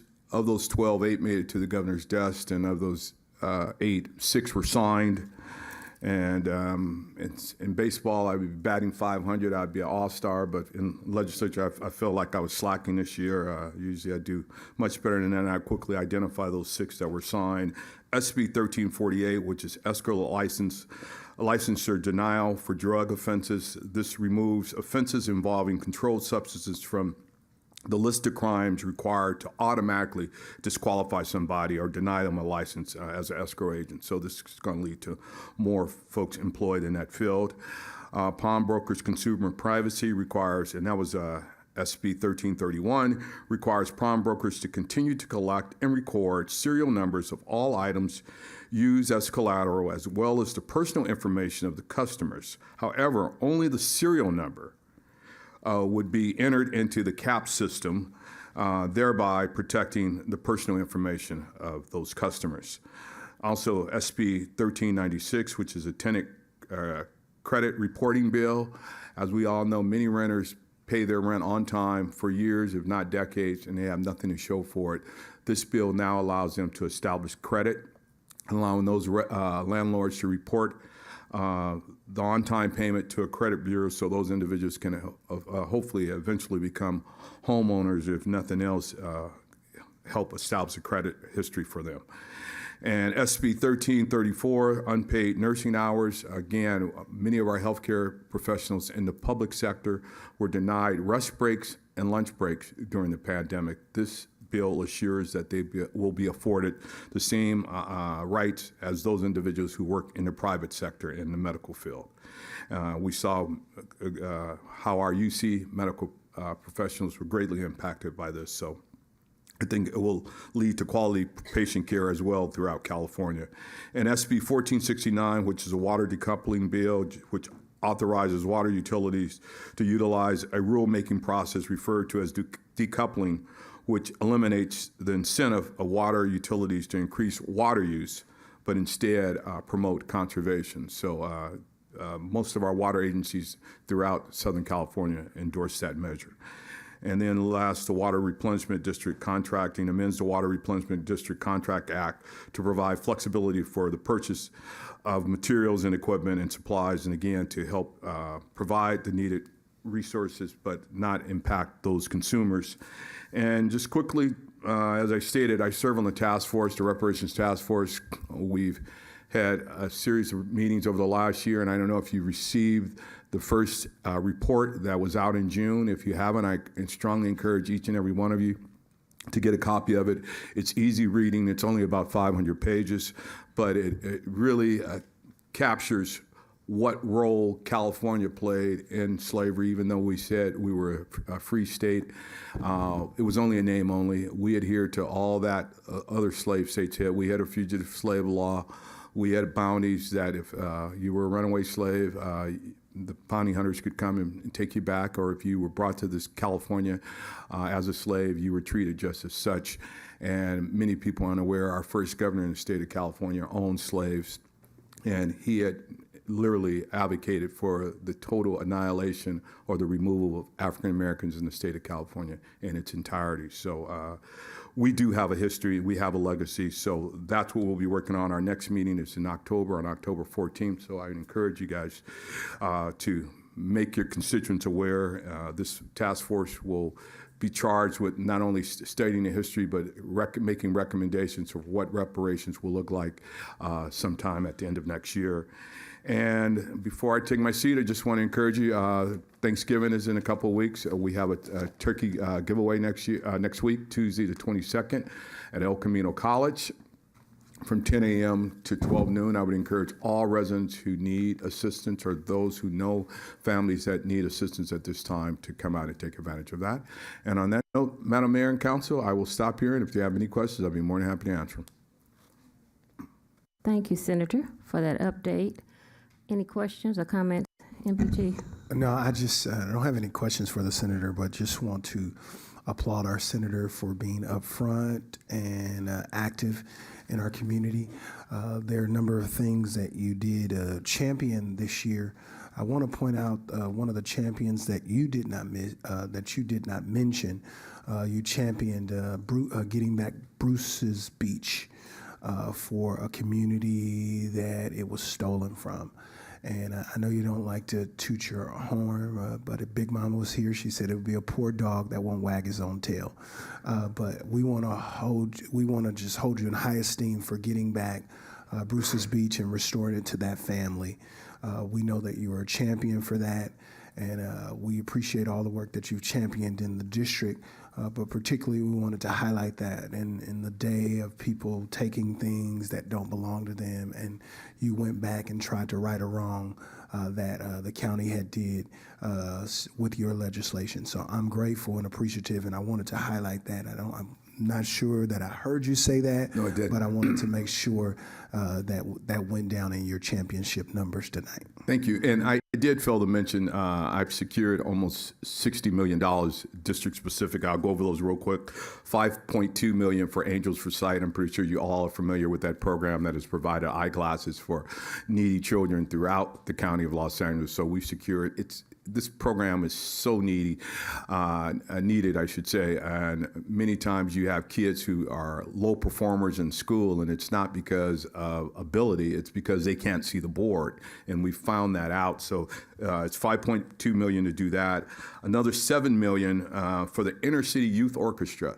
If you're not familiar, this is the most diverse youth orchestra, not in the state, in the nation. It's more African American and Latino kids who have played at Disney Hall for the last 8 or 9 years. They do not have their own homes. So hopefully with this $7 million, it will allow them not only to have a permanent location, a place to store their own instruments. Usually instruments are donated from used instruments from college, and now they'll be able to afford their own instruments. They won't no longer have to rent chart music. A lot of times folks don't know If you don't own music, you have to rent it from a musical library, so they'll be able to purchase their own musical charts and have a place to store it. So there's $7 million for that, $5.2 million for the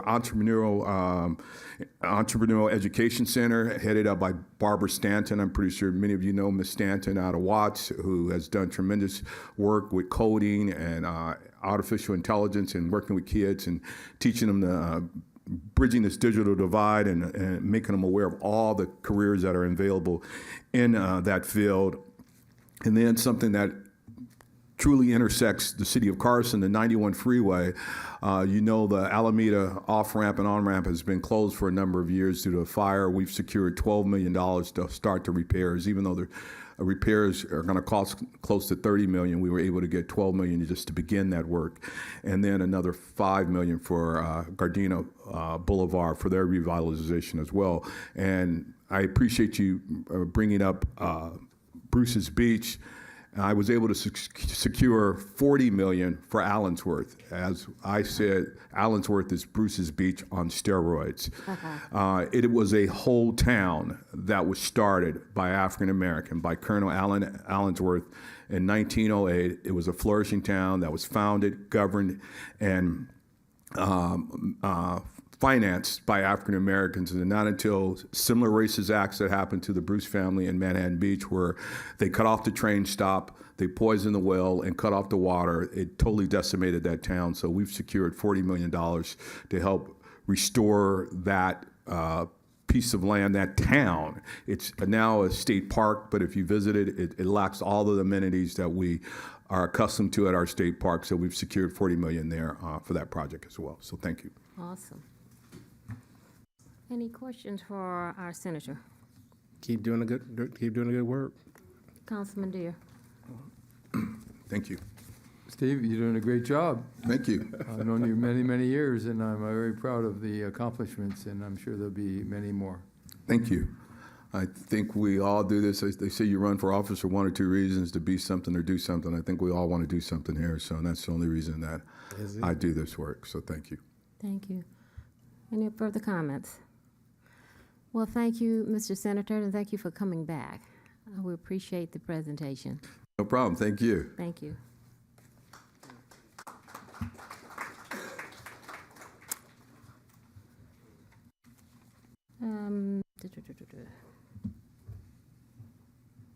Item number 30, consideration of local appointments to city commissions, committees, and boards, and city council. Do my colleagues, you have an uncontested appointee? Did you want to make recommendations tonight? I do want to request that we put out notices that we'll be accepting applications. But if you want to make a change in your uncontested appointee, we'll start with Madam Mayor, I've got a question. Yes. Actually for the city attorney, but she seems to be out for the moment. Maybe the city clerk or city city manager could address this. So these appointments are, if I'm not mistaken, I'm asking the question to be sure that we're correct, are 2-year appointments. So is tonight's meeting set up in order to fill those seats for 2 more years? Because I believe it's November 30th is the last day. Do you know, Madam Mayor? I don't know, but this item is on the agenda for you to start considering it, and I'm asking. The attorney asked to have it on, or who asked to have it on? I put it on. Oh, well, could we have the city attorney come back to the council meeting, please?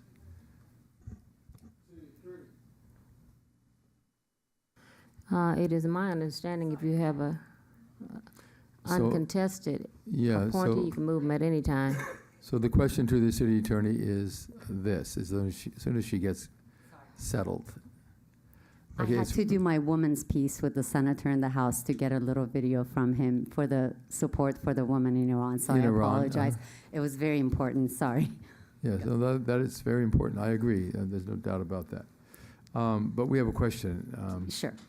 The commissioners that are currently serving, are they serving for a 2-year term? And is their term expiring at the end of this month? Yes, their terms are expiring at the end of this month. Okay, so I think the mayor said she put this on the agenda, not, you didn't request it to go on the agenda, or the I city put clerk it didn't on. request it, right? Okay, so if we make an appointment tonight, is that just for the rest of this month? Or is it, Yes, oh, yes. like, let's suppose there's a vacancy, like, there's a few vacancies on the staff Yes. report. If someone makes an appointment to one of theirs, appointing positions, they only serve to the end of this month, and then they'd have to be renewed. Renewed, exactly. I see, okay. All right, that's clarification, I appreciate that, thank you. Thank you. And also clarify also, Madam City Attorney, correct me if I'm wrong, even though their term is up, they serve until that position is filled. Yes, under the charter, even though the term is up and the seats are technically vacated, they continue serving until a new appointment is made. Yeah, that's for continuity. Yes. Yeah. So if you never fill one, they continue to serve. You just answered my question, thank you. This is put on the agenda for you to start considering your appointments, if you have someone, because I know a couple of our commissions have not been meeting. And we're back live, and I know I've gotten a whole report on saying which commissions had been meeting and which ones have not been meeting. So we need to start looking at who you would like to appoint to your commissions in the future, because you get one uncontested, each one of us. The rest can be appointed recommended by the mayor and approved by the city council. So please start thinking about it. We're back live, and I know a lot of our appointees have not been attending meetings. A few commissions have not met, and Public Works is one. So if you have I have a question to the staff. Have the commissioners, committee members, and board members been informed that they need to reapply for the position if they want to be reappointed for 2 more years? Because the term does expire. Have they been informed? They need to be informed. It's not fair to them to not let them know. And then the general public needs to be informed as well that these are positions that are technically vacant but filled as a de facto order from the charter. So that's my request, to start notifying your current commissioners that they must turn in an application, and also to the public. If you're interested in serving on any of the commissions committees, please turn in an application, so when we meet December, our first meeting in December, we can start filling those positions. You're one uncontested from each one of my colleagues on the city council and myself. But I want to really emphasize that the Public Works Commission has not had a meeting. And call your appointees and find out if they're interested in serving. If not, you could move in that direction. I think Public Safety has had a few meetings, and the Youth Commission has not had any meetings. So we really need to recruit our youth. Women's issues, Parks and Recs, planning, economic development. More than half of them have been meeting, but we need to make sure that we are back live, that we have commissioners, appointees on these commissions. So we should have the city staff for each one of those commissions. The city manager can make this call. They need to be informed by the city staff, so it's official. Okay. We can mention it to them in casual conversation, but they need to be officially notified by city staff. Yes, we'll do, council member. Thank you. Yeah, the Public Works is a big concern of mine, because we have a lot of Public Works assignments, activities going on in the city, and I am very much interested in coming up with a Public Works committee, a council, to discuss with staff some of the projects, because we got a lot of dirt moving in the city, and they can report back to the Public Works Commission what's going on. But that's a very important commission that we need to fill. So thank you, and we'll continue this item until the first meeting in December. Madam Mayor. Yes. Since it's agendized, I would like to move my position with the Clean Power Alliance. I would like to be removed, if that's possible, and give it to Councilman Hicks. Have him. He was the alternate. I was the designee. but time has been far spent, and I'm good on the Clean Power Alliance. If you want to move up or you want to open it up to our other council members to be a part of the Clean Power Alliance, but I would respectfully ask to be removed from the Clean Power Alliance. It's been good, but You could trade places with Councilman Hicks. Yeah, that's all you need to do. to be the alternate. You become the alternate, he's the delegate. Yeah, he's pretty much been the delegate. I know. Give you the position, you've been doing it anyway. Respectfully, if I can ask to be removed from the Clean Power Alliance. So we're gonna just switch. Unless our colleagues wants to. The mayor could be the alternate. You're Arlene could be the allowed to alternate. resign, you know. Yes, I would if you love want to. That's Yeah, your I would- option. Yeah, I would love to. MPT has resigned. We're going to ask our Councilman Hicks to be the delegate. Who else would someone like to be the alternate? I think Arlene is too busy to be the alternate. Honestly, maybe I would think Councilwoman Rojas, if she has time, if she doesn't want it, I'll take it. Oh, she said she doesn't have time. Yeah, it's a lot of time. And currently it is a lot of time. Okay. There's a motion on the floor for, do we need to vote on that? Or just change? What was the motion? You're just Councilman, MPT is resigning. No, that's your. That's good. Okay, your- that's fine. Councilman Hicks will become the delegate, and Councilman Deere will be the alternate. And this item will come back for further consideration at December 1st, our first meeting in December. And remember, You know, we I only don't- have one meeting in December. I think the charter references commissions, committees, and boards of the general public, but I don't think that the affiliated organizations fall into that same category. They don't really expire unless the organization, like Vector Control, has an expiration of their own. So I think once you, as the Right. mayor, make the nominative Recommendation. appointment and it gets confirmed, then like Councilman Hicks could be, as of tonight, and the city attorney could weigh in if she wants, the delegate, and then he'll remain the delegate until he's replaced, resigns or Unless he replaced. resigns. Yeah. Yeah, we just That's correct. decided that. If that's the That's case, fair. I'll make a motion to approve the mayor's appointments this evening. second. We needed to vote on that? Yes. Okay. Do we? Why don't you vote on it tonight, and And I I'll will let you- make sure okay. that. Cast your votes, please. Yeah, please.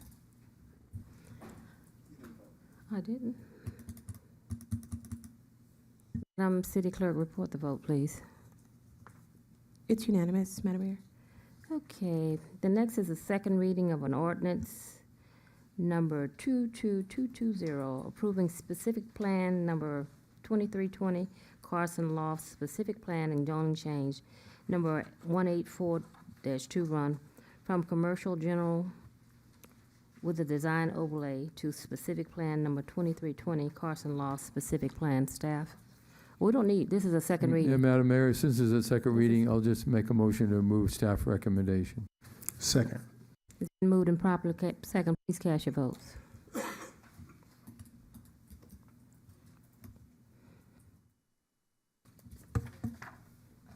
I think that's the vote left over from last vote.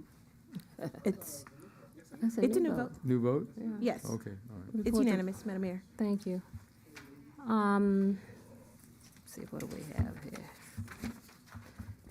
Oh, oral communications for items not, Kim Cortado's here. Madam Mayor, memorial adjournments? Thank you. I'm listening to you.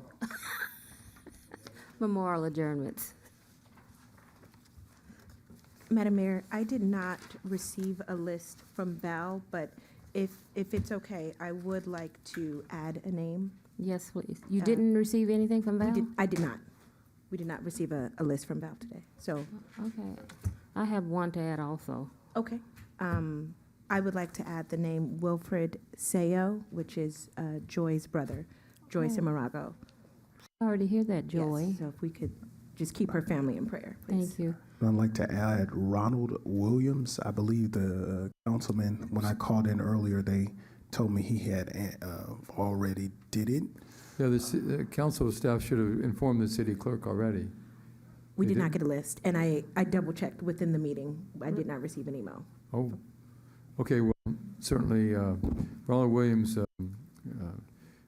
administrator at Stephen White Middle School, AP, and he suddenly passed away unexpectedly, and there is a, sadness among all the students and faculty at Stephen White Middle School, because he was really well-liked, did a great professional job, and he'd be sorely missed. And bless his soul. He was also a Carson resident. Correct. Very active. Councilman Deere, is one of our seniors, and it was another name, I can't remember, but she said she had mentioned to you also that her brother had passed? Yes, John Brunetti passed away. It was Gene Green's brother. Gene Green's brother. And that wasn't given to the city clerk either? No. No, normally it's just one list. It's normally like a table that I get from the mayor's office. Right. I did So not maybe get the that city list. manager should, sorry, gentlemen, city manager, you make sure that the city clerk is given the information. She can't report things she's not given. It's not fair. So Well, I had given this two. week I had asked for 2 memorial adjournments, and therefore the memorial certificate to the family for 2 individuals, John Brunetti and Ronald Williams. They should have been, the city clerk's office should have been informed. And I'd like to add to that, R.D. Simmons. R.D. Simmons, that's his name, R.D. Any more names? My bishop. Let's bow our heads. Father, thank you for your incredible kindness. We pray for these families that names were mentioned. We pray that you would hold their family near and dear and keep them in perfect peace. In Jesus' name, amen. Amen. Thank you. We have oral communications for matters not listed on the agenda. I have one speaker's card, and that's from our Kim Cortado, Parks and Recreation Commissioner.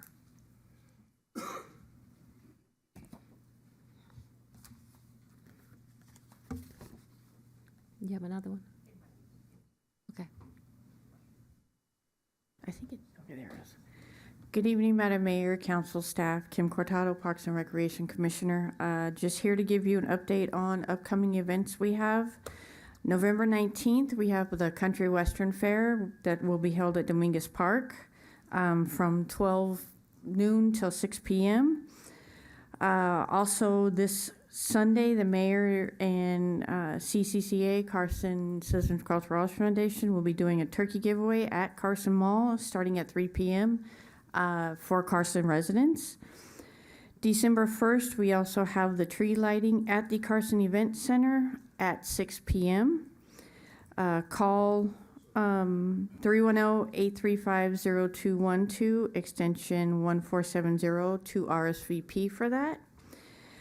Also taking signups for youth basketball till December 3rd from ages 5 to 17 or 5 to 10, depending upon the park. So please go visit your local park to sign up. Also, registration is still free for Carson residents. So there is no registration fee for youth sports for Carson residents. You can also go on to ActiveNet to register your youth for sports. December 10th, we will be doing Winterfest at Veterans Park from 12 to 4. Also with the Winterfest, please go on ActiveNet to register for that event, but they are free events. Also, thank you for recognizing the Premature Birth Month for November. As a lot of you know, my grandson was born 8 weeks early as a preemie, and he's going to be 3 in January and is just thriving now. I mean, talking, yeah. Also, I have already done my application for commissions. So thank you. Happy holidays if I don't see everybody, and have a good night. Thank you. One, Madam City Clerk. Yes, Madam Mayor, we received 2 in writing regarding the same topic.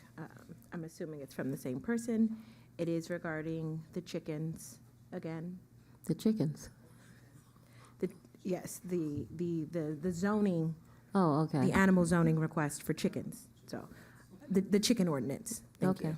Or chicken gate, whatever we, I would like to request that Carson City Council consider allowing backyard chickens in Carson, just like our neighboring cities in Long Beach.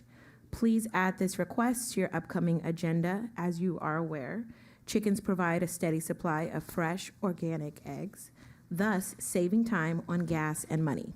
Chickens are perfect for pest control, eliminating the need for poisonous chemicals.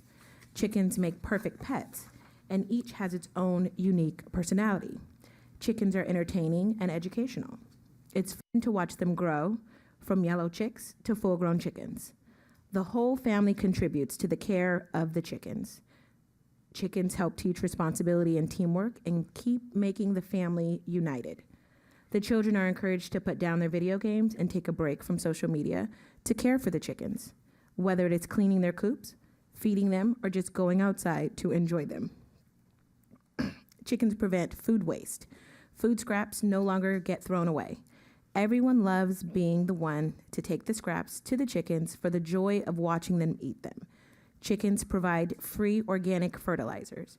Chickens are relatively quiet. Roosters are not. I am not requesting that you approve roosters, only chickens.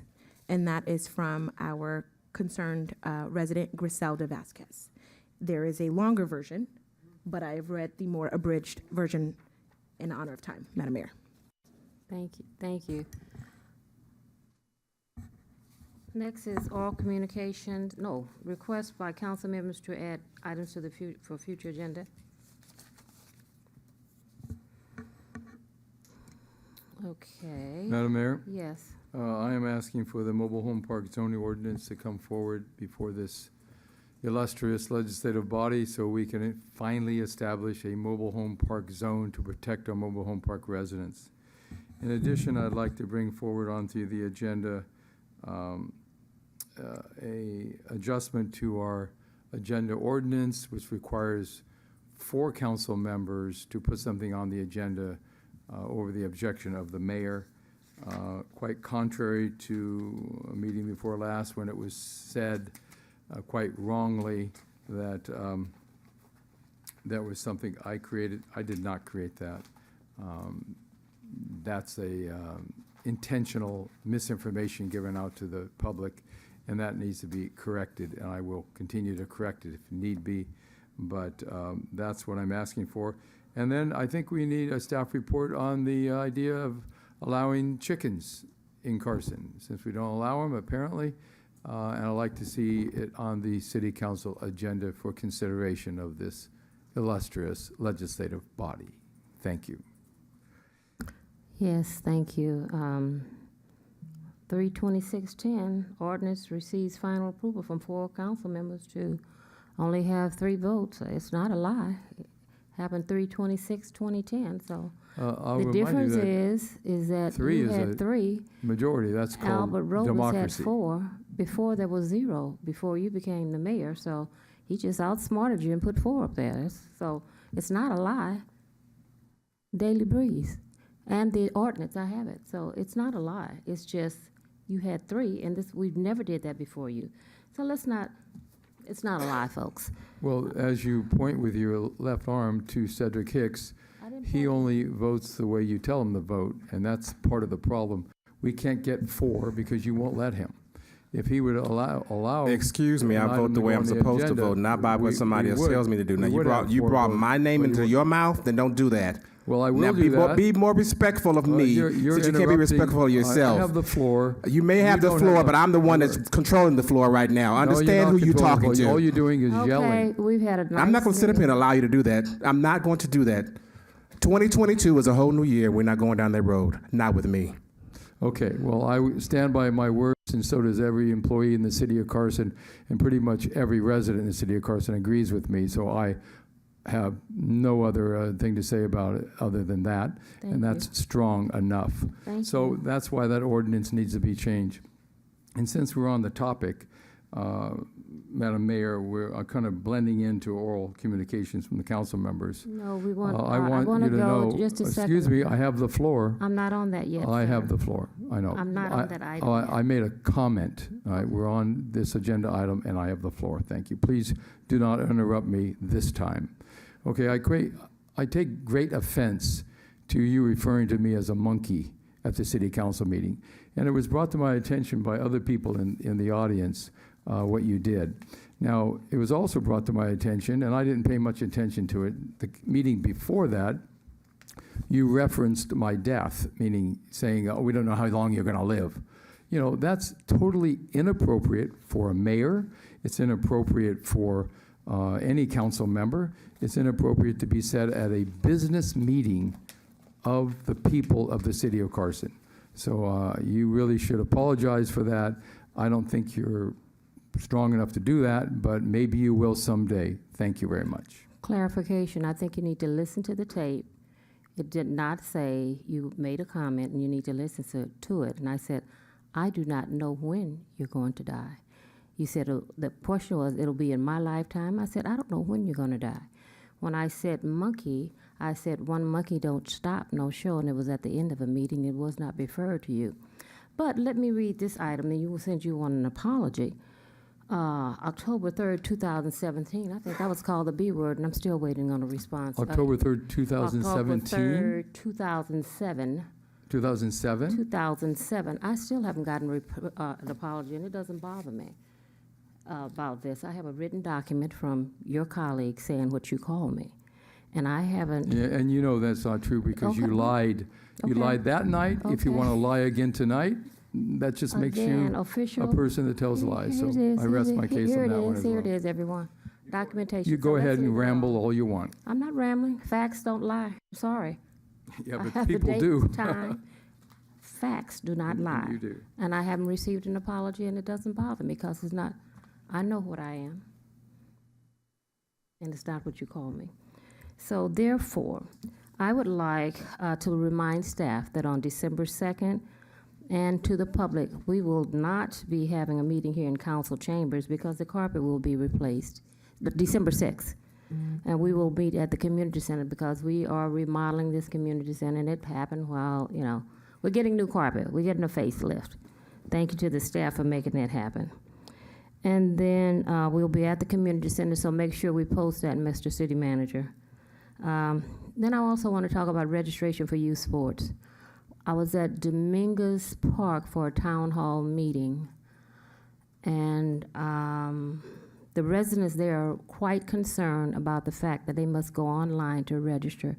They were not allowed to register for some of the swim classes there because when they arrived, the classes were filled, and those classes should be open to Carson residents first. But they want to be able to go to the park and register, you know. And they said they were not allowed. Staff said they had to go on ActiveNet or whatever it is.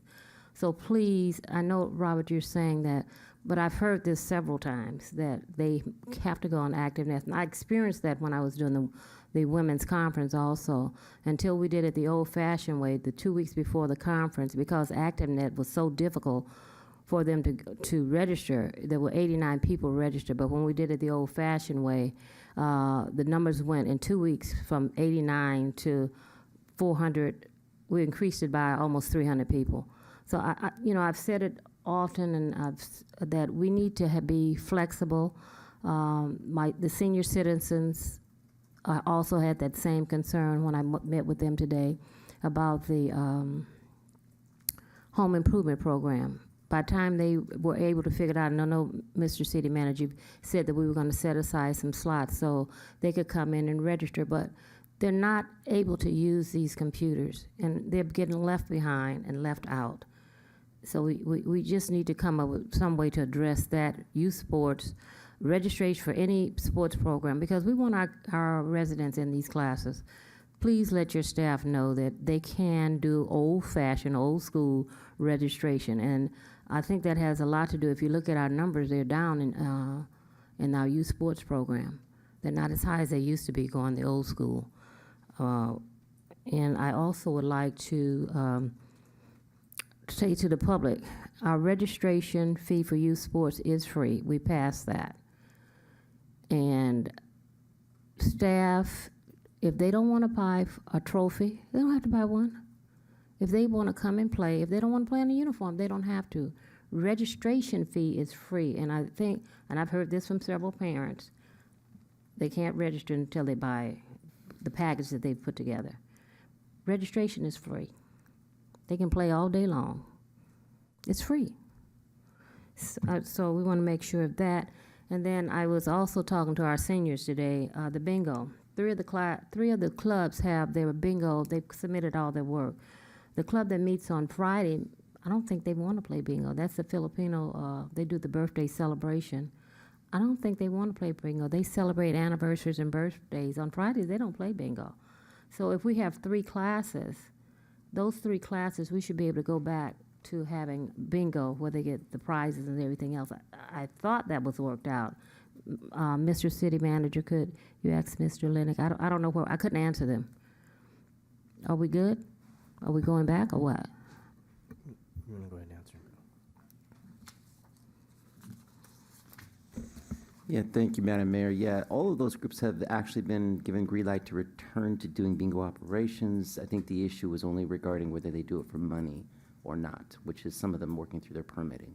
Okay, they said they had completed all the permits. They want to do it for money. I was over there. They had the little prizes. They want to go back to where they were. You know, playing bingo, what gets them out of the house. I think you had about 50 people when I went over. Once you put the prizes back and the little monetary gifts that they were getting, they'll be there. But they had some small gifts that they were giving away for. They had played 10 games. It's from 11 to 2, and they're normally there until 4 o'clock. So they just want to go back and have bingo the way it was before the pandemic. And if we can do that, it would be greatly appreciated. And I think you'd see our classes grow. I mean, the different clubs, they'll come back. Okay, so if we can, so I can tell them something, because I was beat up today. Yeah, we'll continue to work with them on any permitting that's outstanding. Okay. Absolutely. Other thing that I want to discuss is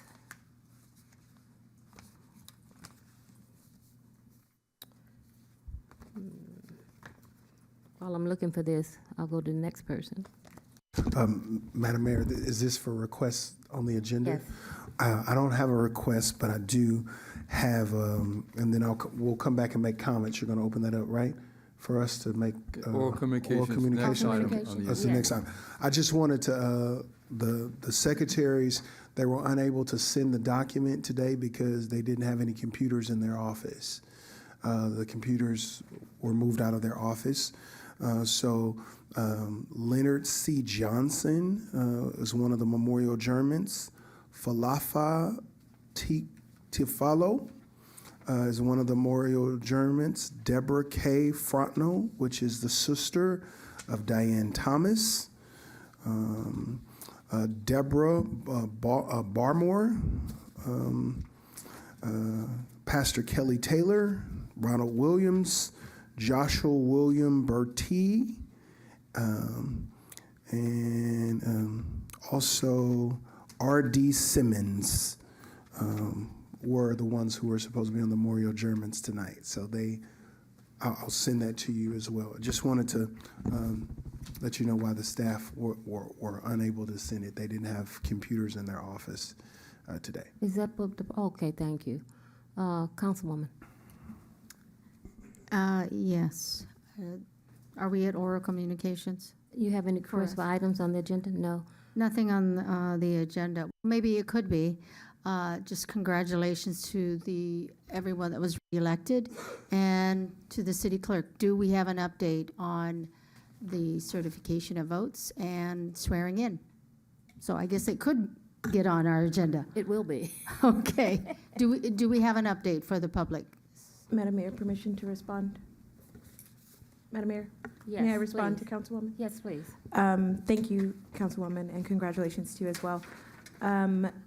Votes will continue to be counted, E+21, which is 21 days past Election Day. So standard updates are on Fridays and Tuesdays, but there have been updates, like there was an update on Monday as well. So LA County is continuing to count and will do so up until 21 days past the election. To my knowledge, there's been no discussion on swearing-in ceremonies. Perhaps the city manager's office can answer that. But when we do get the actual certified results, then they will be certified in a council meeting. Okay, Madam thank you. Clerk, I could add something to that. I contacted County Registrar Recorder's office, County Clerk Dean Logan's office. They said that they will have the election results certified by Monday, December 5th. We have a council meeting on the 6th. I would suggest that we have a ceremonial swearing-in ceremony on the 13th, which would be traditional for Carson to do it on a Tuesday and to do it a week after the council meeting. So if the city clerk is okay with it, I would like to ask my colleagues, all four of my colleagues, if they would agree to a special meeting of the city council on Tuesday, December 13th, to be held in the Carson Community Center, Hall A, B, and C, for the ceremonial swearing in of our city clerk, our city treasurer, Councilwoman Rojas, and myself. If people are okay with that? When is our regular meeting? The 6th? Tuesday, December 6th. December 6th. Oh, we don't have that second meeting. Yeah, that's right. Yes, ma'am. Can the election be certified at a special meeting? Because when we went through this the last time, I had some. The election has to be certified at a regular meeting, but At a I That think could be the 6th. The 6th, okay, because it'll be Certified on on the the 5th. That's what he's 6th, asking. swearing in Okay. a week later. That's how we've done it for many, many years in I Carson. have no problem with that. So we'll have a special meeting on the 13th? Okay. I think we have all Ceremonial. four of us agreeing to that. Thank you. Are we all in agreement? Okay, Yes. okay. There's, So on the 6th agenda, we will certify the Of election. December. Right.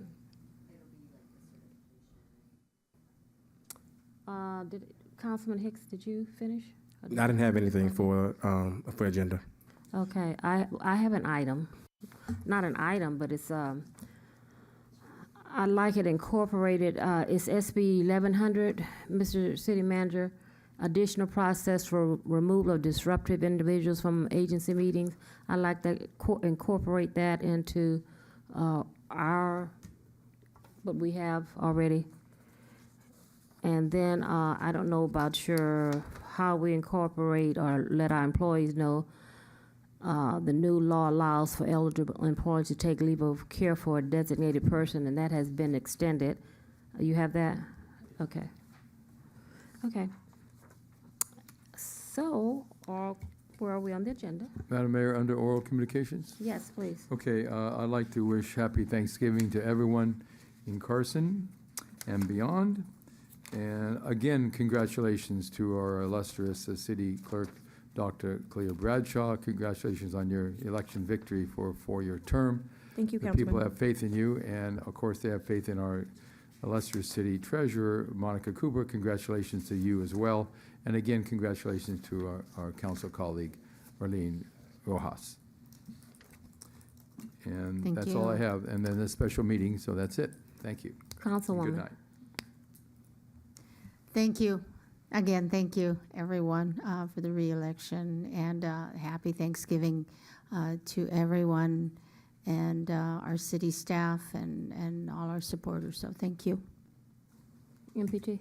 yes, again, congratulations to my seatmates as well as the city clerk and the city treasurer.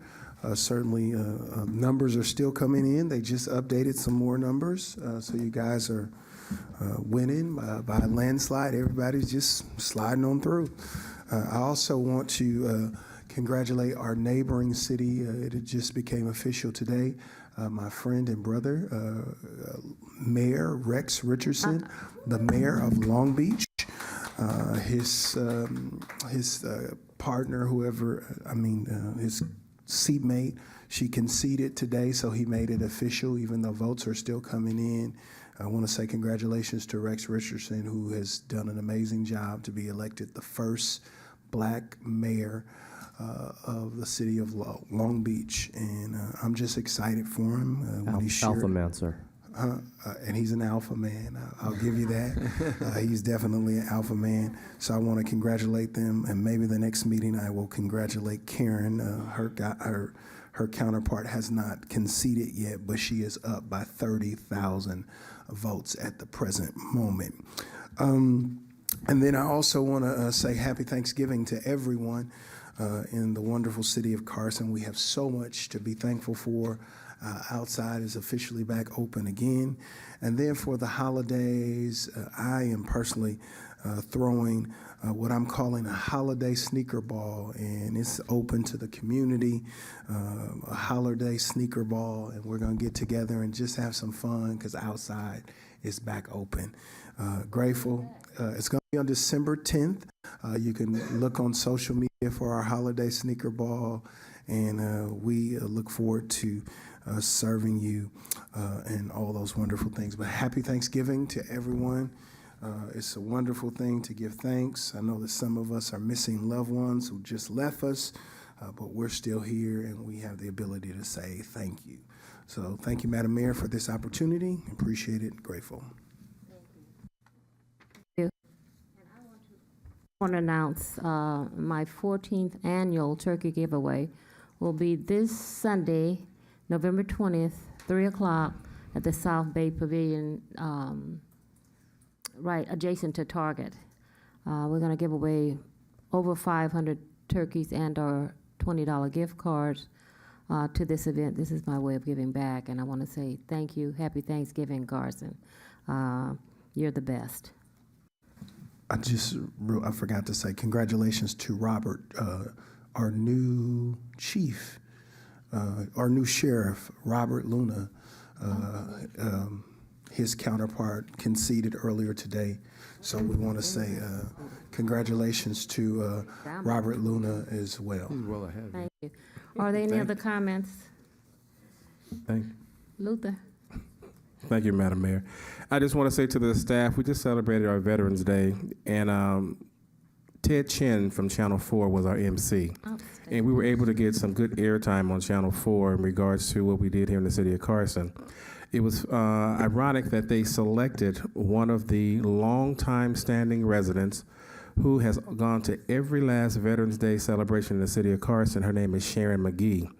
Her father name is Richard McGee. He was a 30-year Navy man, and he was a commanding master chief in the United States Navy. And their story was showcased, and they showed us all at the event at Veterans Park. And again, to the staff, I just want to say thank you for doing an outstanding job. We must always remember to celebrate our veterans and thank them for what they've done, because they always, freedom is not free, and that we are here because of the sacrifices that have been made by our men and women in the military. And I want to say to all of you, thank you for what you've done for this country.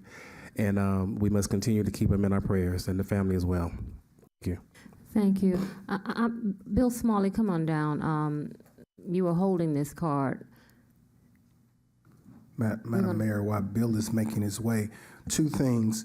The Carson Community Center, Community Service Parks and Recreation Department is cordially inviting everybody to the 2022 HBCU College Fair. And this event is scheduled for Thursday, November 17th from 9 a.m. to 2 p.m. at the Carson Event Center atrium. The HBCU College Fair will have college recruiters from historically black colleges and universities presenting information, sessions on admission, financial aid, scholarships, and guest speakers and step team performances will also be featured. Please contact Casey Mitchell at 310-835-0212. Just wanted to mention that to you as well. Thank you. Bill Smalley, we're going to allow you to speak on the agendized item. Unagendized item is what you're speaking about? Unagendized item? Yes. Okay. Good evening, Madam Mayor, ladies and gentlemen of the council, staff, and any distinguished personnel that are still here. I wonder when was the last time that any of the council members visited the Carson Sheriff Station and noticed the deplorable situation existing. This is a growing community. The last time that I was informed as to what this city pays for law enforcement service is $18.5 million a year. Now that's a lot of money. And it's up considerably from just 10 years ago. That's because we're growing. And with growth, there is crime. Now, to the best of my recollection, about 10 years ago, the county supervisors boasted that they had acquired funding to build the additional rooms and footage that is needed for the sheriff's station at Carson. That got waylaid and was sent someplace else. And since then, they have come up with a cup of peanuts to do a little altercation work in the lobby area of the sheriff's, and that's it. We have detectives and other important personnel sitting in trailers out in the parking lot because the county has reneged on the funding that they promised years ago. And I'm asking that this city council consider maybe sending a letter to the county supervisors, encouraging them to look further into developing funding again to build the necessary footage onto our sheriffs, if it means going up a story or if it means going out into the parking lot where they now have the trailers that house these detectives and other important people that operate our sheriff's station. This is deplorable. There's no excuse for this. They come up with all kinds of money. The state of California bragging about how much money we have left over, $93.5 billion. What are we going to do with it? Well, I have several suggestions. The county needs to try to get their hands on some of that funding, and let's take care of what's needed with our sheriff's department. We're growing, and they're not. They're growing in personnel. Madam Mayor, that's 3 minutes.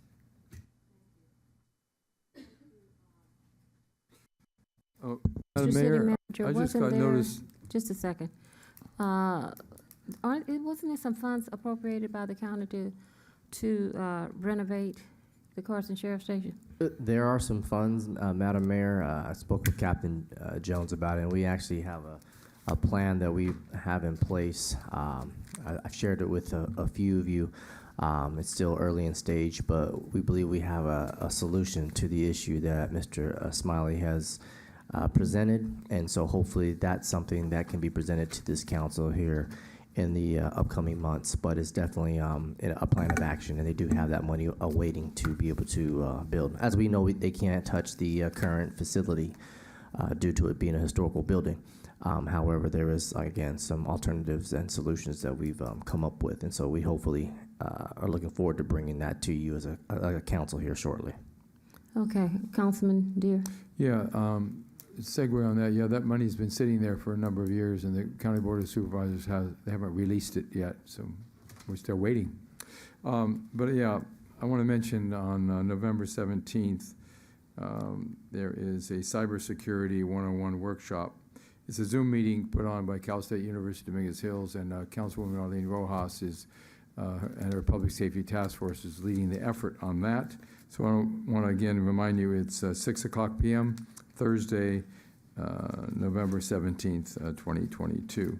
And then there is a Veterans Day success program going on, and that is going to be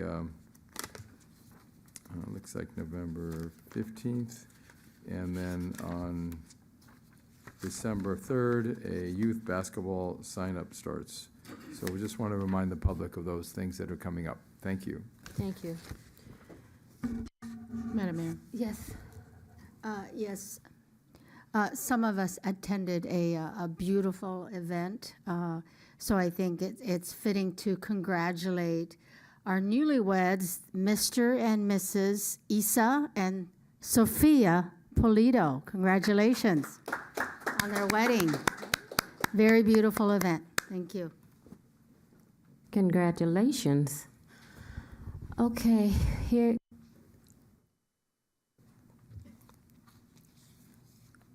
The meeting is adjourned.